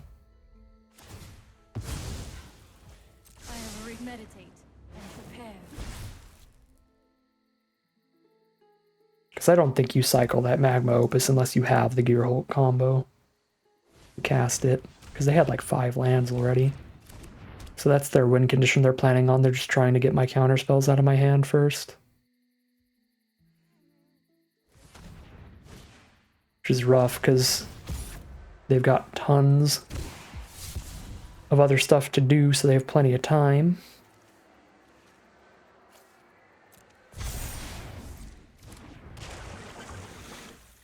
To wait on it.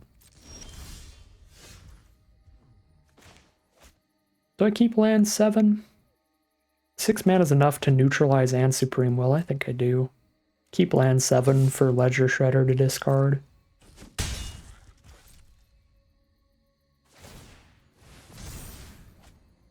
Grinding out the control mirror here. Just making sure we're not getting Magma Oped. Opus-did. The This flips at 7 cards engraved, they're at 4. So don't have to worry about that, but if it does flip, that's also going to kill us. Invasion of Ravnica, pretty bad for me. Pretty bad for me. They've got 2 mana up for their own counterspell. I don't think I Sublime Epiphany. I think I do Supreme Will this. It's the most narrow counterspell, and I'll still have mana up afterward.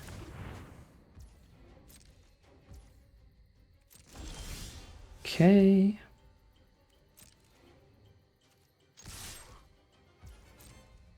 I've hit a lot of great card draw as well, so they're definitely ahead in cards. Maze Mind Tome plus Narset, that's a draw 4 and a draw 2 they've drawn this game, and a Search for Azcanta is a draw infinite once it gets going.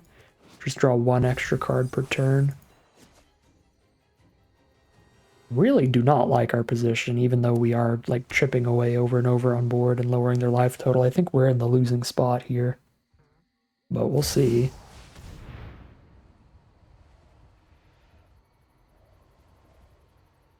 Whenever it dies, put it into its owner's library, 3rd from the top. First card they draw each turn they reveal. If it's instant or sorcery, they can copy it. I think we just go for the Infernal Grasp and let them redraw that later. It's still a 1-for-1, they have to redraw it.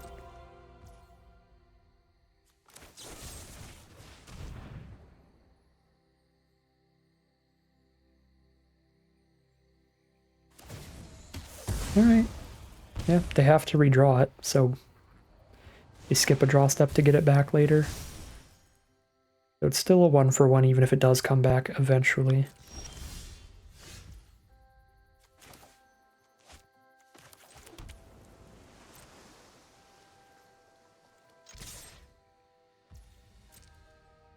Keep doing Ledger Shredder things. I'm not drawing any of my card draw, so we are just falling farther and farther behind in card advantage here.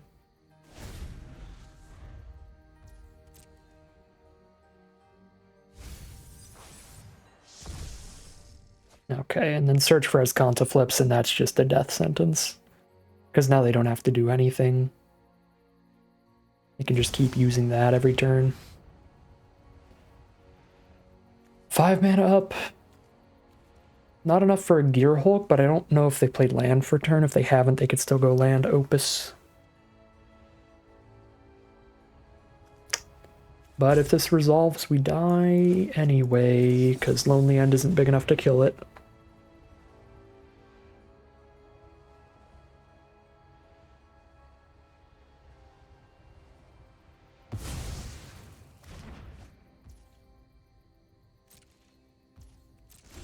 Alright. Takanuma. Pick up a Snapcaster Mage, that's another counterspell. That's something. 5, 6, 7, 8. 4 mana for Takanuma, 2 for Snapcaster, 2 for whatever I pick up. Guess I could cast Infernal Grasp, but I don't have the mana yet to recast and neutralize. Kolagon's Command.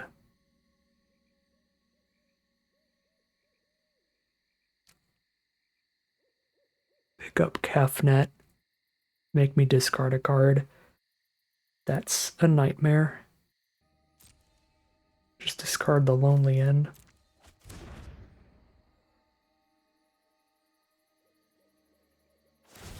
Their final Maze Mind Tome card draw.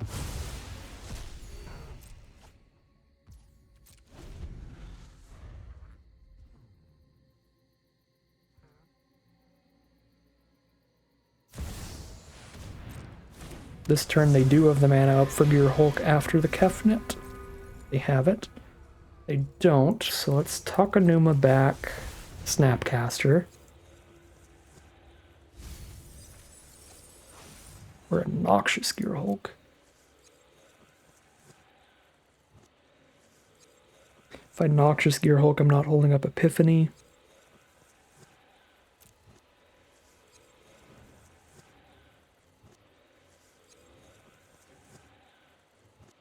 At the point now, though, even if I Snapcaster, I'm not holding up Epiphany, because I have to, like, Snapcaster a 2-mana removal spell. I'm dying to Kefnet.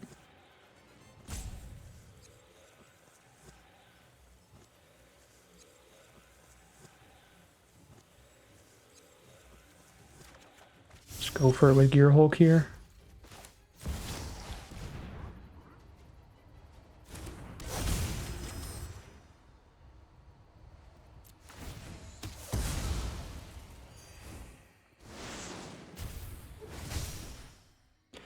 My other line is pick up Snapcaster and just pass turn and start getting hit by God Eternal Kefnet to hold up Epiphany.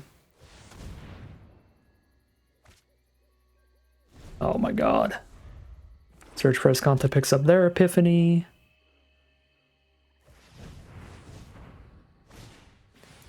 Extinction event, both my creatures.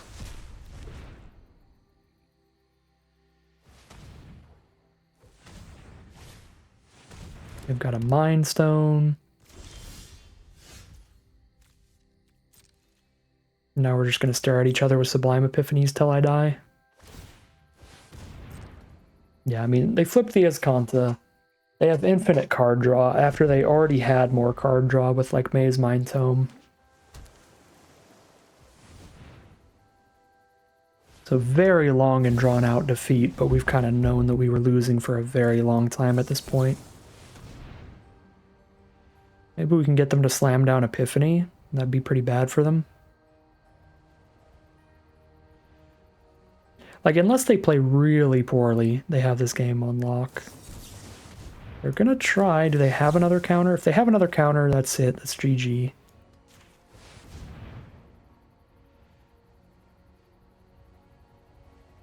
Would be expected, because they have drawn a lot of cards this game. They don't? Alright. We draw 2 off of this interaction, which gives us some extra breathing room here. Cyba Siphoner Sublime Epiphany combo is filthy. If anything's going to get us out of this, it's a possibility.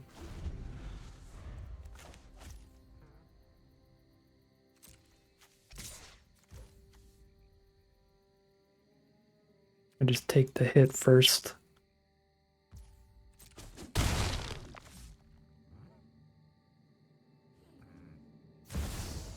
Scarab God's a definite no-no. Maybe we can mill them out. I mean, they're down to 9 cards. I can't believe we got that Epiphany out of their hand there. That could be like the Overwatch replay play of the game moment right there.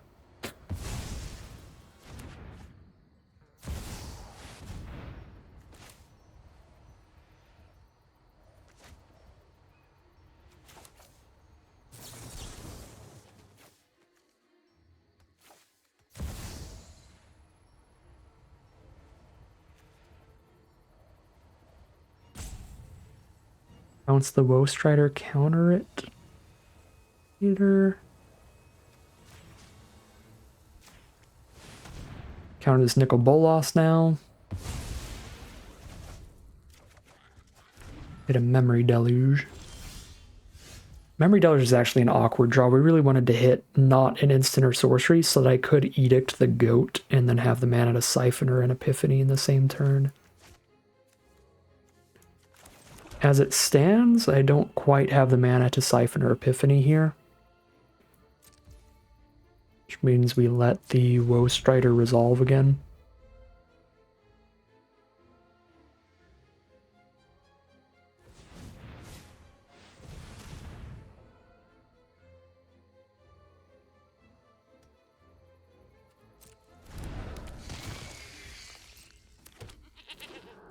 Could also do Siphoner Vesuvan Mist instead of Siphoner Epiphany, which is pretty funny as well.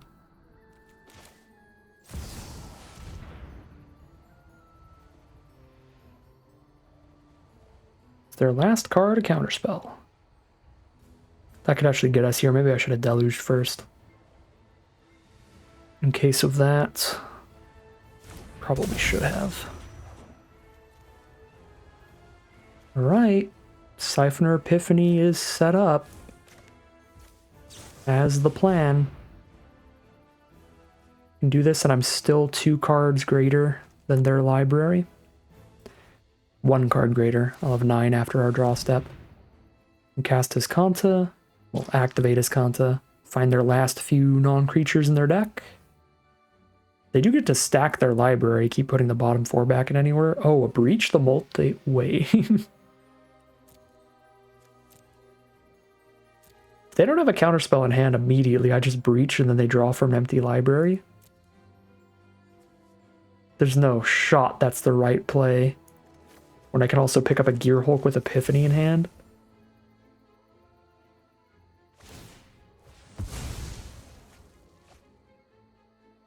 Just gamble on them not having a counter. If they tap out, they've got 2 mana? They practically tap out. I'm just doing it. Whatever.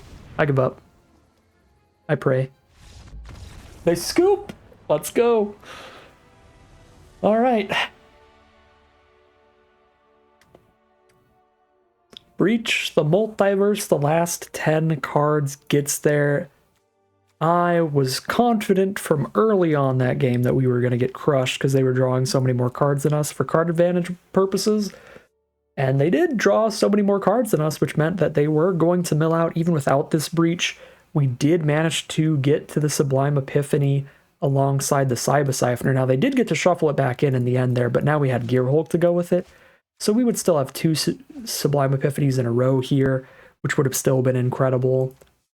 And I think we probably could have gotten there without the Breach, even them finding the removal for the Siphoner. So, glad I stayed in that one. That was a tight game, really kind of annoying back and forth. I don't think either player was getting to do too much throughout that game, or as much as they wanted to do, because both of us just had to hold so much stuff up throughout that game to find the right opportunities to do so. And luckily for us, we just found slightly better opportunities, being able to get rid of their Sublime Epiphany and their Nicol Bolas in the end there, just having those appropriately timed, appropriately leftover counterspells to slightly get that edge back was just enough to give us time to find Breach the Multiverse. So we are 4-1 now. Another very hard-fought game. And no matter what, a positive win rate this time around. But we'll see if we can't win a few more. At least break even on our gold today. Here we are now for game 5 with a pretty great hand. We've got an early Thoughtseize, a Vesuvan Mist, a Heartless Act. We are going to be against an aggressive deck here, so I'm going to hold up removal instead of the Thoughtseize right now. Blow up whatever they play instead of shooting myself in the face right now. So let's go for the Heartless Act on Adversary, I think.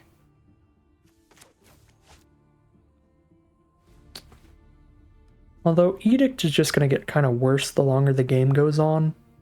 And Act is only going to get better later, so it might be better to Edict here or Vesuvan Mist. Let's actually go Edict and just kill the Swift Spear. Take 2. If I hit another black source, that will be beautiful for this turn, then I can Thoughtseize and hold up Heartless Act. Don't hit a black source, but I can Thoughtseize and hold up Counterspell, which is shooting myself in the face, but I think it's worth it. It's all removal over there and then card draw. I think we get rid of the big score, let them keep all this removal, and then just don't play anything for it. Actually, I've got the Counterspell in hand. Maybe it would have been nice to keep the big score, then they just discard a card to do nothing, because it's the cost of casting the spell. Top deck Chandra. Well, there's what we counterspell. But yeah, our hand is really good against removal because they just have nothing to shoot.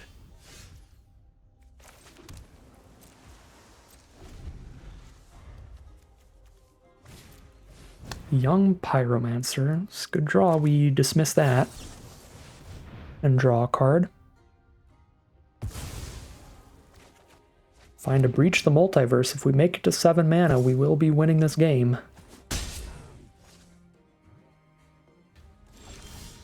Easier said than done, though, because we already got to put in work just to make it to 6 for this Gear Hulk now. Costs 5 mana to kick the adversary, and they just cast one thing with mana value 3 or less. nothing engraved they could recast right now. So I think Vesuvan Mist on adversary's fine. Although we won't be able to kick it because we're not going to have any red sources. It's actually not the greatest.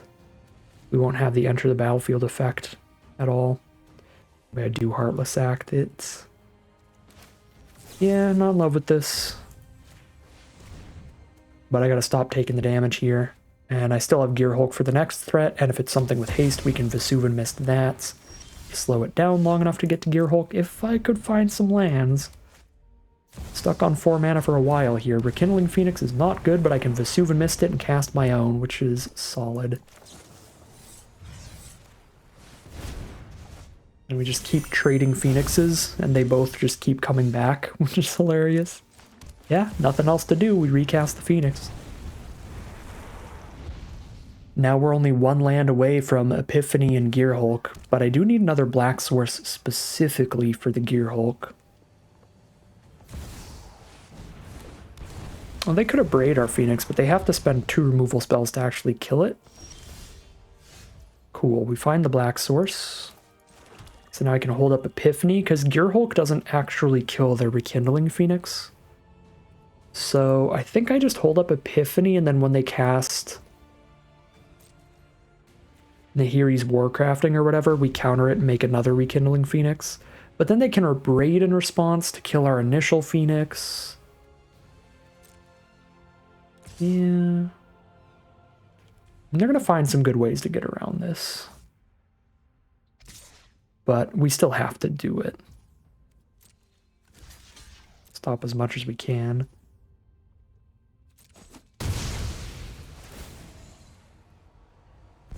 Alright. We both get our little token. Little elemental token. I can bounce theirs with Sublime Epiphany and force them to Abrade ours in response to this. Okay, so now we bounce theirs and we make them Abrade ours, or we're going to get a copy of it. So we get them down to 1 card in hand and we draw another card here. It's pretty good for us. Even if it's not as incredible as it could have been, where we could actually be getting our Rekindling Phoenix back or anything. Yep, still good. Still good. We find the Breach the Multiverse and we just go for it here. They've got 1 card in hand, let's breach it up. And there's a Snapcaster. If we get to 9 mana, we can breach again. Oh my god, I could Sibosiphoner breach back. I think I'm going to take their Rekindling Phoenix. That looks the best. And then our Sibosiphoner, just to be really rude.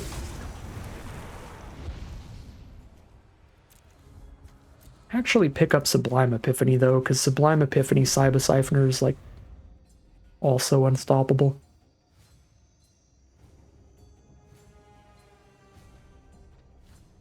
Unless they have 2 burn spells, and then I try to counter the first one, and the second one resolves, killing Siphoner to stop us from copying it.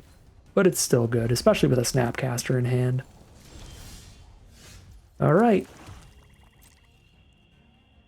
Now I have 8 mana up, so I can very freely just send in the squad and have an Epiphany and a Snapcaster up.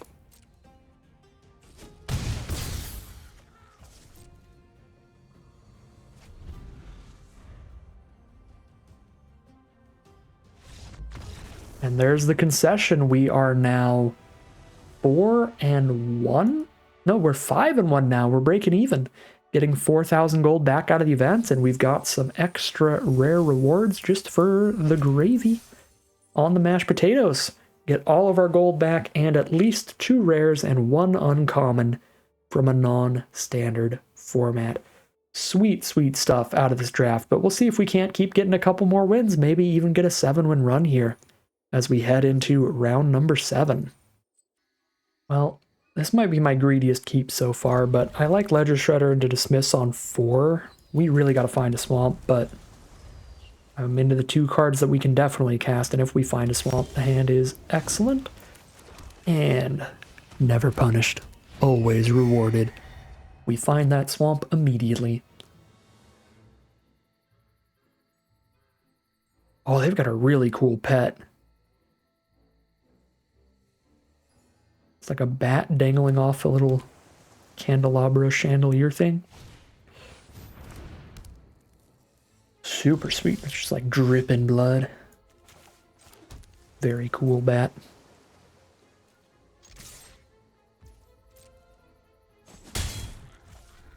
Alright, well, not a big fan of the turn 2 Maze Mine Tome plays. Just a guaranteed draw 4 throughout the game against our very slow deck is always going to be solid. There's the portable hole to deal with Ledger Shredder, and we cannot stop that yet. So that's going to happen. Typhoon a 1/1 flyer out right now. I think I'm going to wait a little bit. Find a Torrential Gearhulk, which is really good with Dismiss. Not quite as good as with our gigantic, like, Sublime Epiphany style stuff, but that's kind of the biggest part of Sublime Epiphany. Counterspell, draw a card. Okay, they're going to do nothing, so let's get a 2/2 flyer. Because I'm trying to hit 6 mana, so we need to draw our extra card.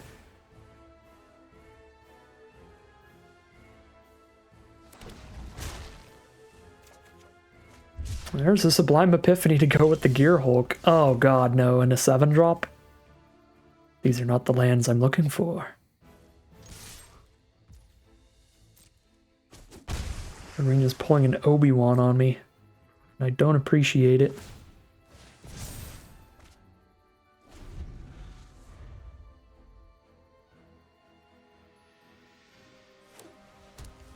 Land number 5 for our opponent's Esper deck. Thalia. That's annoying enough. I mean, I've got a lot of removal, though. Let's just resolve that. And then spend removal spells on it instead. So that I still have the counter spells for stuff that I can't kill with removal. Well, that ain't good. That ain't good, especially if I miss a land again. Didn't miss a land, but it's not a black source, so I can't actually kill Thalia yet. But we just take 3, go to 17. That's reasonable.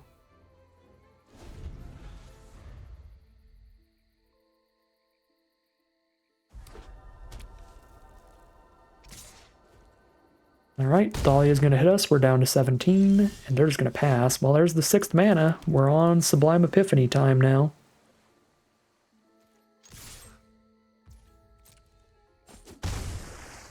They probably have a massive instant to play during our end step to get us tapped out here. Okay, Deluge is not that massive. It's good, especially with that Maze Mine Tome. They've got enough mana to get the draw 2 from Deluge and another draw 1 from Maze Mine Tome. Maze Mine Tome has been a massive overperformer today, and not our Maze Mine Tome. Our opponents.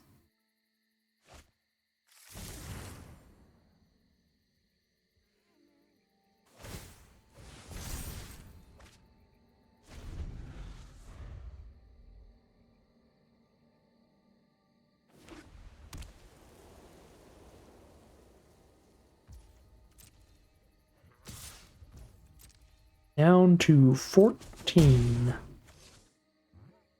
Don't do it. Don't pass the turn. Please no. Don't do me like that. I need to cast something here. Don't strand all 6 of my mana.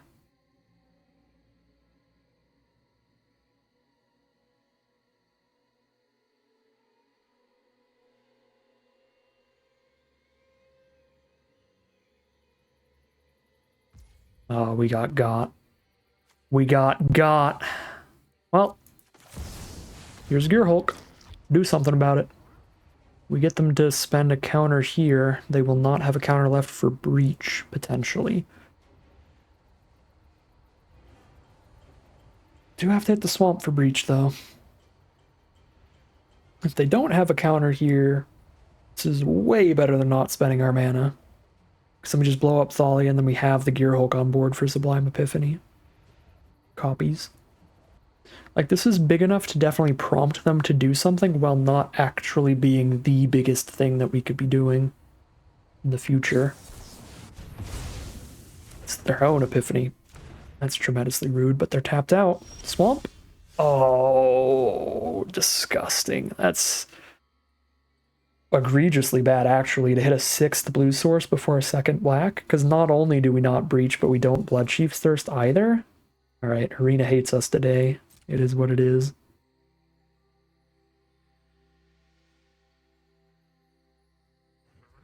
Alright, I think we still had to do something with our mana there and go for the Gear Hulk.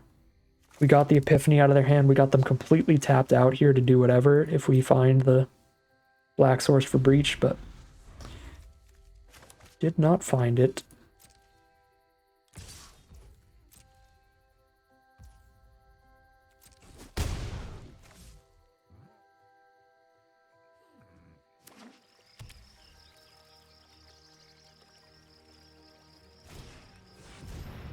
Okay, that card's super bad for us. We'll try to dismiss that. Every time they cast a non-creature spell, they get an XX egg that they can spend 2 mana to turn into a creature. Alright, they let us dismiss it. We draw a card and find blue source number 7. Let's go. All aboard the mono blue train, baby. Find a Supreme Will now.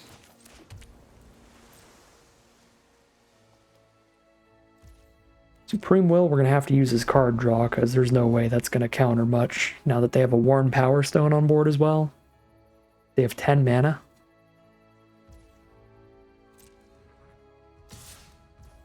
Go down to 8.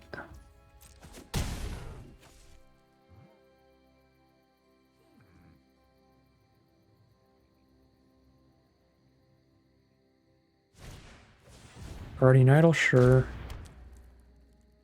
Probably gonna have to Supreme Will for a Swamp, of all things.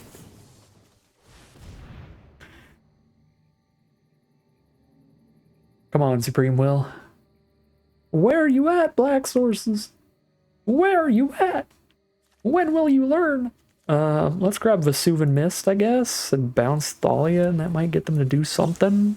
If it doesn't, at least we can trade into their Thalia. I'm not going to grab a Noxious Gear Hulk when I'm already desperately searching for black sources. I guess I could have picked up Counterspell or something. So now they're just holding up a really big memory deluge, most likely.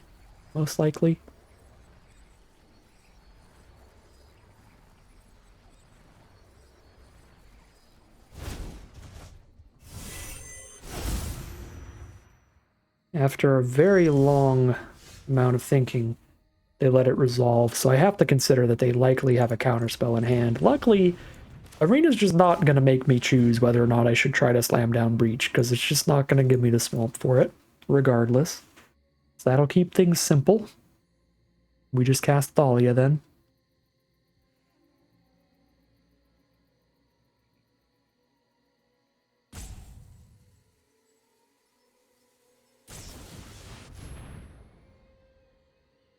Yeah, I'm 1 mana off from doing anything about that.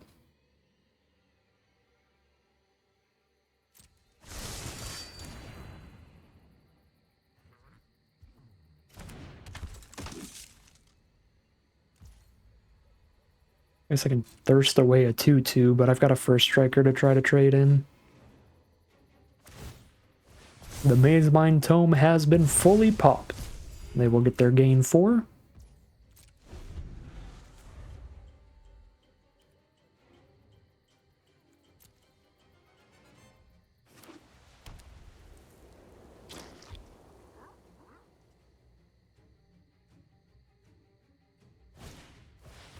There's Ossification for Thalia, yep.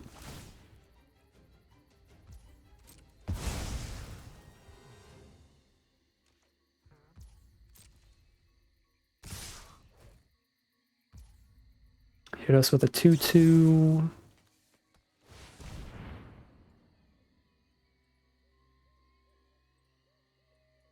Gonna have their clock by doing this. Takes 4 turns to kill us instead of 2 on board. If they cast Thalia, it'll take 3 turns instead of 2 turns. And there's Approach of the Second Sun. We are so dead. Actually, Breach the Multiverse mills it. If we could find our black source, then they can't Approach the Second Sun again, because it's milled. Unless they can bounce it back to their hand. Oh my god. Well, I have time. to find the black source still. We're halfway through. We found one swamp. Come on. They're not tapped out anymore, so now if they have a counterspell, they can do it easily.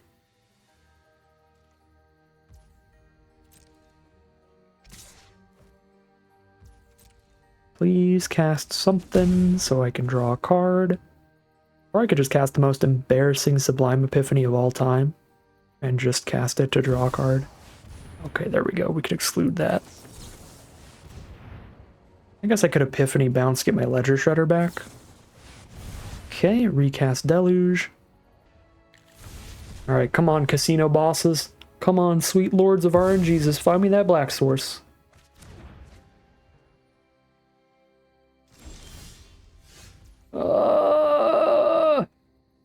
Okay. So now... I'm dead to one hit from Thalia, whether or not I'm at 3 or 1, so I guess I Thoughtseize? No, they've got a Guardian Idol too! If I Thoughtseize, I'm dead to 1 hit from Guardian Idol. If I don't Thoughtseize, I can at least Great Shark, block Thalia, take 2 from Guardian Idol, go to 1. So I can't Thoughtseize. I have to just Great Shark. And block Thalia.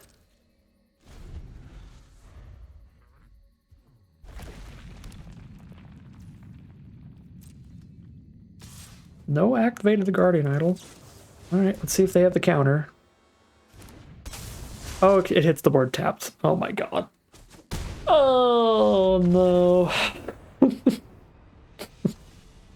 That was the most pitiful loss in the best way.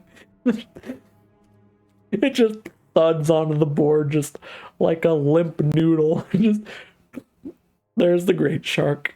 And I get first striked by Thalia. Well, that was a real disappointing game. There was one super pivotal turn. If we hit the black source immediately for the breach while they were tapped out, I think this probably turns into a winning game. Without, I think it was just like extra complaint equity and pretty funny that we didn't find the second black source. I think reasonably, if we found the second black source while they still had mana up, we were probably still losing. Like, they had a bunch of cards in hand. They had the card advantage on us. They likely had another counterspell than just these two to deal with the breach if we tried to do that. Removal spells to deal with the things that we got back from the breach wouldn't have been enough, which is why if we had the black source for breach the turn that we got them to be completely tapped out, I think it would have still won us the game. Because then we would have been like, we would have been on breach picking back like a Gear Hulk and some creature of theirs that was probably some kind of 2-for-1 or something, where even if they just like followed up the next turn by like untapped board wipe, we'd still be in like a real solid position. So that was the really pivotal turn, just not finding the black source then. And then at that point, it was like, even if I found the black source, still a loss. So just funnier more than anything that we couldn't find the second black source. I'm not actually that mad about it there. I went for a gambly line, hoping to sneak in the breach, didn't find it, and the rest of the game was just going through the motions from there. So 5-2 as we head into round number 8. Here we are for game 8 with the definite keep. We've got Vesuvian Mist and Heartless Act up from turn 2. We are, oh god, we are against a red deck here, so it could be a scary matchup. Black-red with a turn 2 Jadar, that's definitely a bad time. It's gonna get an extra 3 damage every single turn. I think I need to just Heartless Act that thing. ASAP, but let them hit me with everything first. Get them to declare an attack with the Decayed Zombies so that it's just gone. But then I kill Jadar, I think.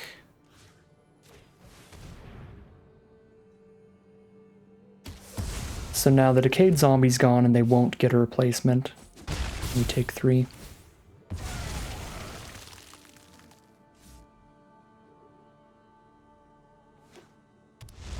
Play a tapped land and pass the turn. Now I'm holding up Exclude or Neutralize, and if I find 1 more mana, which hopefully we can exclude here to help us draw a card and find that mana. Then I can Snapcaster back my Heartless Act, which will be incredible, because that potentially kills another creature as well. Oh yeah, exclude's going to be awesome here.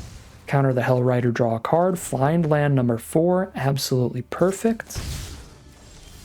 Find another land, I'll play that instead, because Takenuma could do bonus things for us if we find another swamp and flood out a little bit. Still pretty likely to play Takenuma sometime soon. But for now,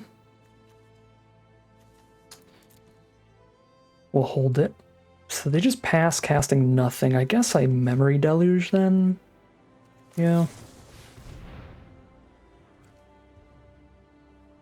Find a land. Shark Typhoon, Bloodchief Thirst. Let's go!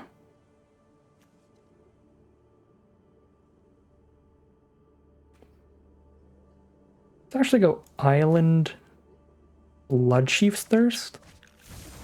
This way we're working our way up to 7 mana, but I can also play Takenuma, Bloodchief's Thirst, the Lavamancer, and then still have Snapcaster, Heartless Act up if I need that, and if not I just neutralize instead. Alright, so they're going to exile the 2 cards from their grave to deal 2 damage to me.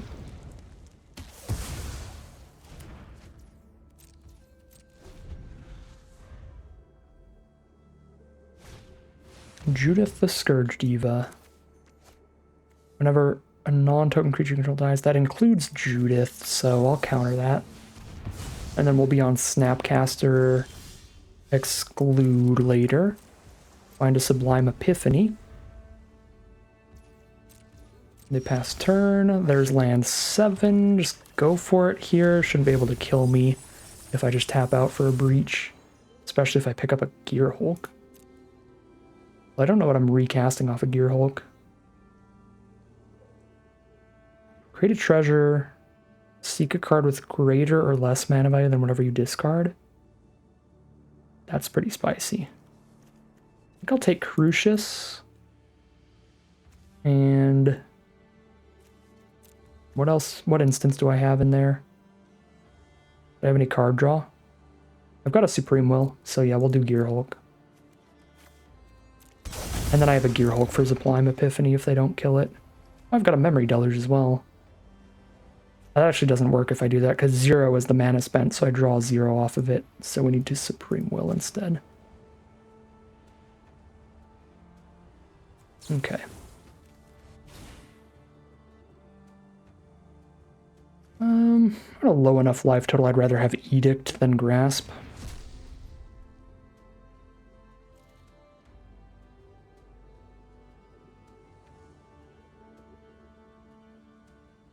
I'm down to 12 cards in library because I just milled 10 and I've drawn extra cards and stuff. Okay, they kill the Gear Hulk. I think I'm just going to be holding 1,000,000 mana up every turn, so I'm going to discard my sorcery speed stuff, like Ledger Shredder. I am milling myself more here, but I doubt my opponent's going to have any mill, so we should be able to kill them in time. Ooh, Cut to Ribbons. That can do a lot of damage to me if they get the mana. Robber of the Rich will draw them a card, but they won't have the mana to play it. Uh-oh, Thoughtseize? If they've got a land. Okay, they don't have a land, so we need to kill this before it attacks us again, or else it's going to let them cast a Thoughtseize and something else. Gear Hulk can still have some stuff up, but I think I need to hold up a counterspell, so let's just Edict. The Robber of the Rich, holding up Sublime Epiphany and Cyber Siphoner and Snapcaster Mage, and just being super duper safe. Siege Gang Commander. I can Siphoner back a 2-mana counterspell. I do have a 2-mana counterspell. This way I can have something on board when I Sublime Epiphany.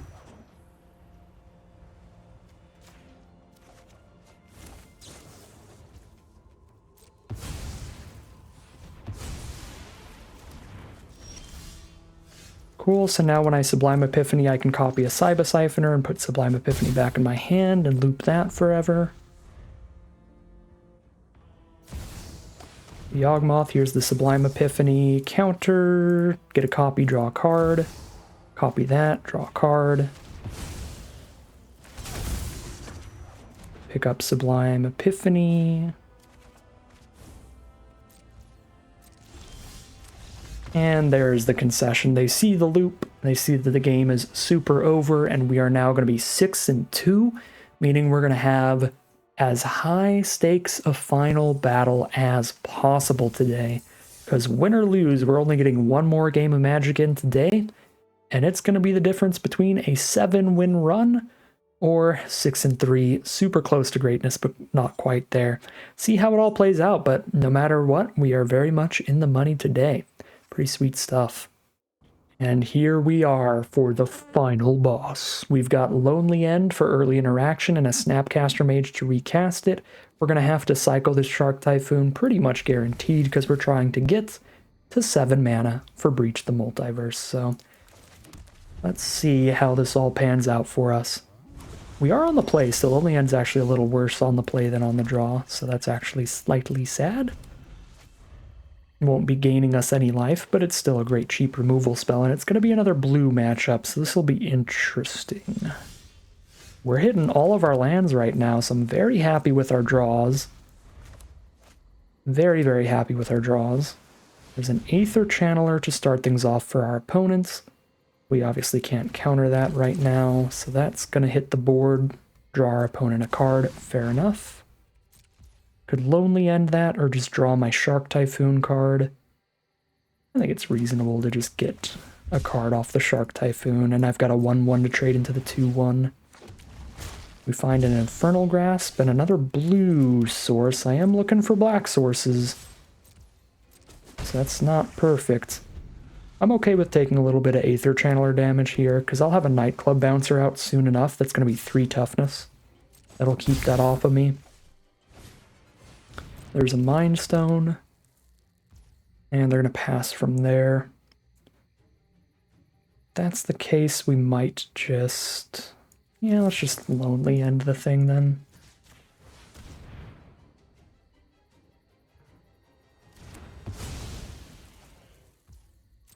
Don't really want to Nightclub Bouncer it and let them get abilities off it again. Got no counter spells here, but I've still got the good bounce spell. I think Ledger Shredder is going to be pretty valuable, though, so it's probably worth not holding up Nightclub Bouncer. We're still holding up Infernal Grasp. And setting up the ability to draw a card, discard a card over and over should be pretty good here. Let us get rid of some islands, look for some swamps. And there's the swamp. We're 1 mana away from Breach the Multiverse. We gotta get our opponent in a position where they're tapped out, because seeing nothing but blue sources from them does not give me a lot of confidence that we can resolve any spells right now. So I'm definitely not tapping out for Breach if I hit land 7, and I did hit land 7, but yeah, I'm in a position here where I'm super, super safe to just keep poking them and hold off on Breach until we get them in a position where they're at least partially tapped out.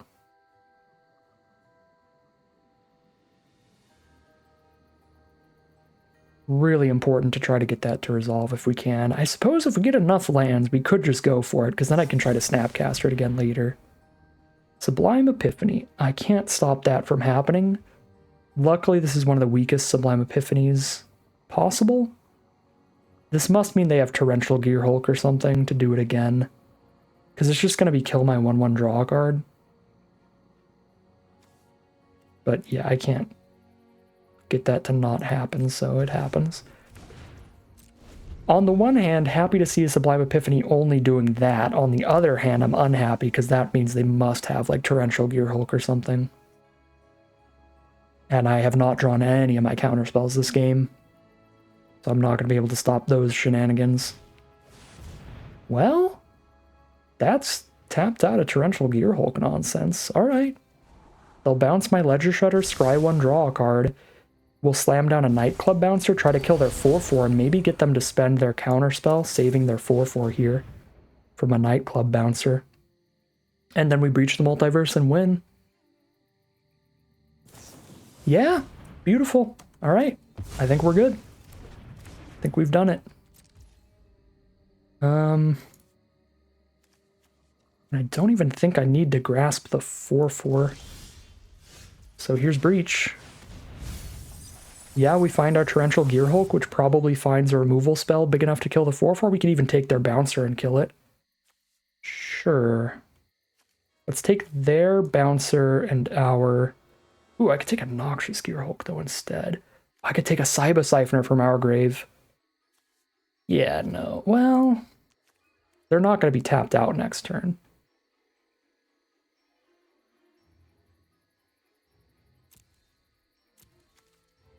I have a stronger creature to take.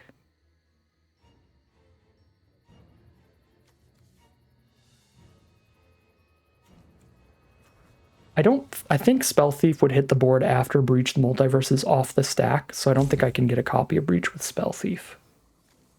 But I can definitely do it with Cyber Siphoner.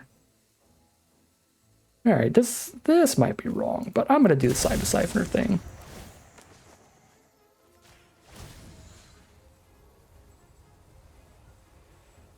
I actually could just Cyber Siphoner my Sublime Epiphany instead. That's probably even better, again, because we have the potential Epiphany loop. So they drop an Oracle of the Alpha. Time Warp. Sure, doesn't do too much. Basically just draw a card. Untap a little bit of mana. Send an Oracle. Scry 1. Take our 2.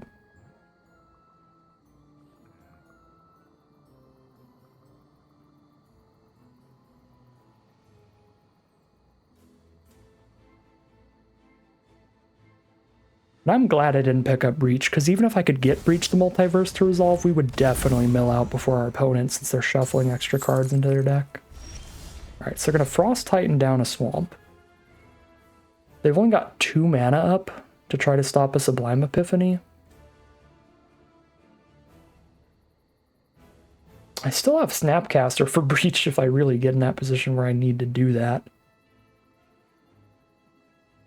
Just Infernal Grasp? Well, anything that targets this costs 2 more, so I have to spend 4 mana to deal with Frost Titan, which is pretty annoying. Okay, so I can't hold up Dismiss and play Infernal Grasp. Could still Infernal Grasp or Oracle of the Alpha and hold up Dismiss. I think is fine.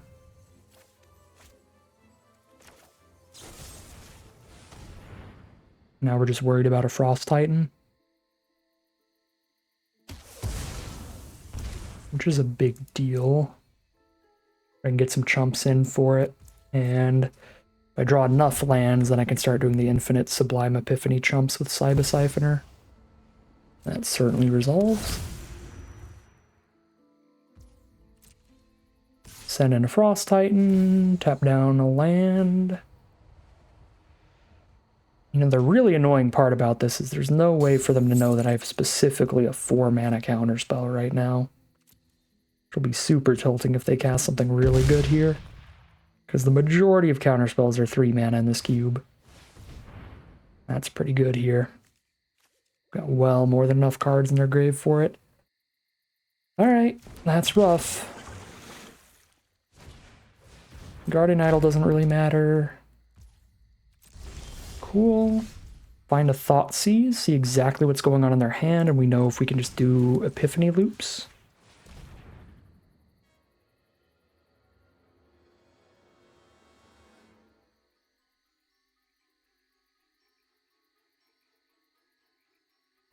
Negate and Yorion.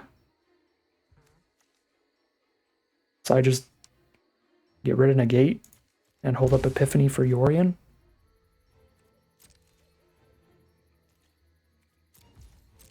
I'm at 6 life though, facing a 6 power creature, so this could be bad. Their Hall of the Storm Giants can also attack as a 7 power creature, and they would both have Ward. It's also mega bad. Frost Titan stops spells or abilities. Frost Titan has actually just been gross. So much worse than I imagined it would be for me. 17 cards in their deck. I cannot afford to mill each player 10 again.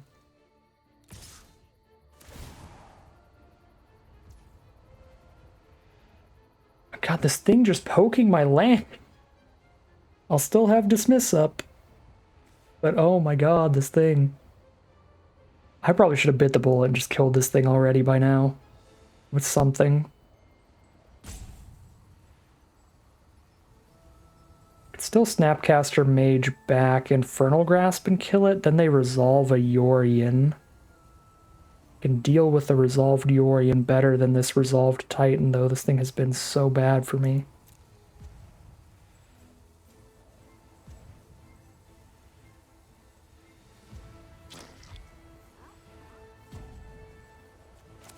Okay, whatever. Resolve whatever you're gonna resolve. I'm done with Frost Titan.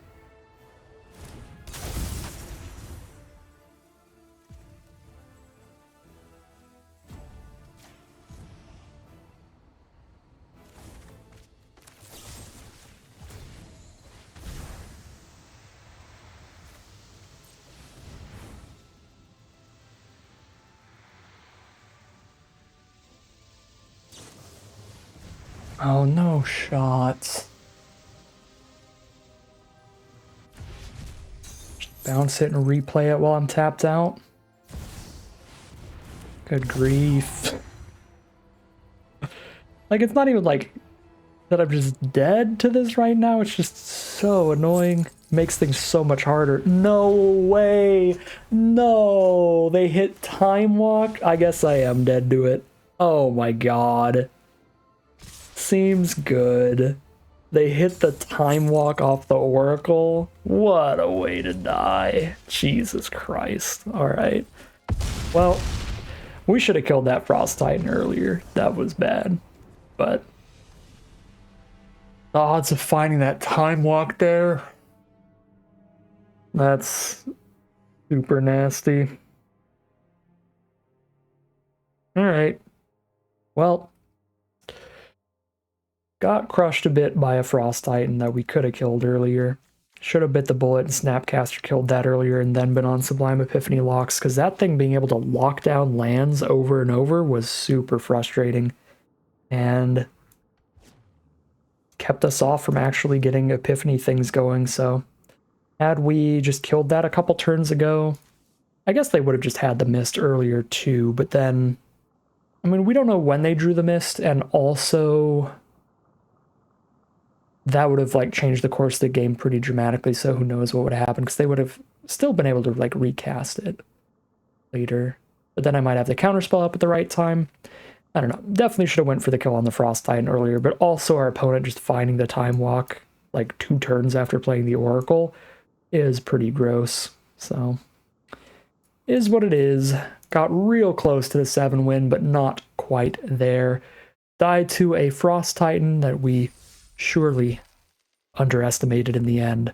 Grabbed 5,000 gold and 3 random rewards as our prizes. One last look at the deck here.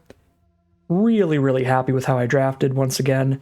That is the part that I like the most about this game by a lot. I've said it before, it's been a while since I've said it, but I feel this way especially in cube drafts, but really just drafting in general.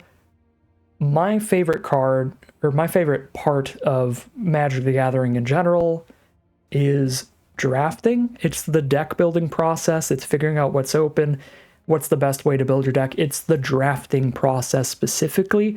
It's not even the gameplay of draft afterwards. Like, if I could just draft a deck and then hand it off to somebody else, that would be like my favorite mode ever. If I could just draft this deck and then hand it to somebody else, I would be like, beautiful, golden, there we go. Because I think, once again, it's my favorite part. It's the part that I'm super into. It's the part that I focus the most on, and I think it's the part that we did the best on today by a lot.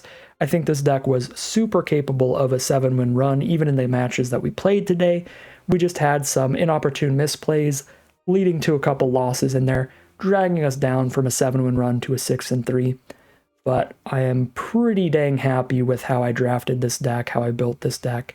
I think it is an absolute banger of a deck, and it did some really disgusting things in a lot of those games. So, super, super sweet deck today.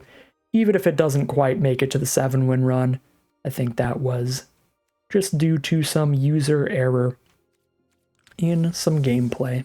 But still a great run, still leaving with some extra gold, some extra value, and some random rare rewards like a Chaos Warp from the Mystical Archives. But that is going to end today's video. As always, I'd like to thank my patrons and YouTube members for their support, as well as you for watching the video. If you enjoyed this video and you'd like to see more, you can always like, comment, and subscribe to tell the YouTube algorithm to send you some more in your recommended feed. If you'd like to catch me live, you can check out the Twitch channel in the link in the description below. If you'd like to support the channel directly, you can check out the Patreon link in the description below. And other than that, as always, thank you very much for watching, and I'll see you again soon for some more Magic Arena.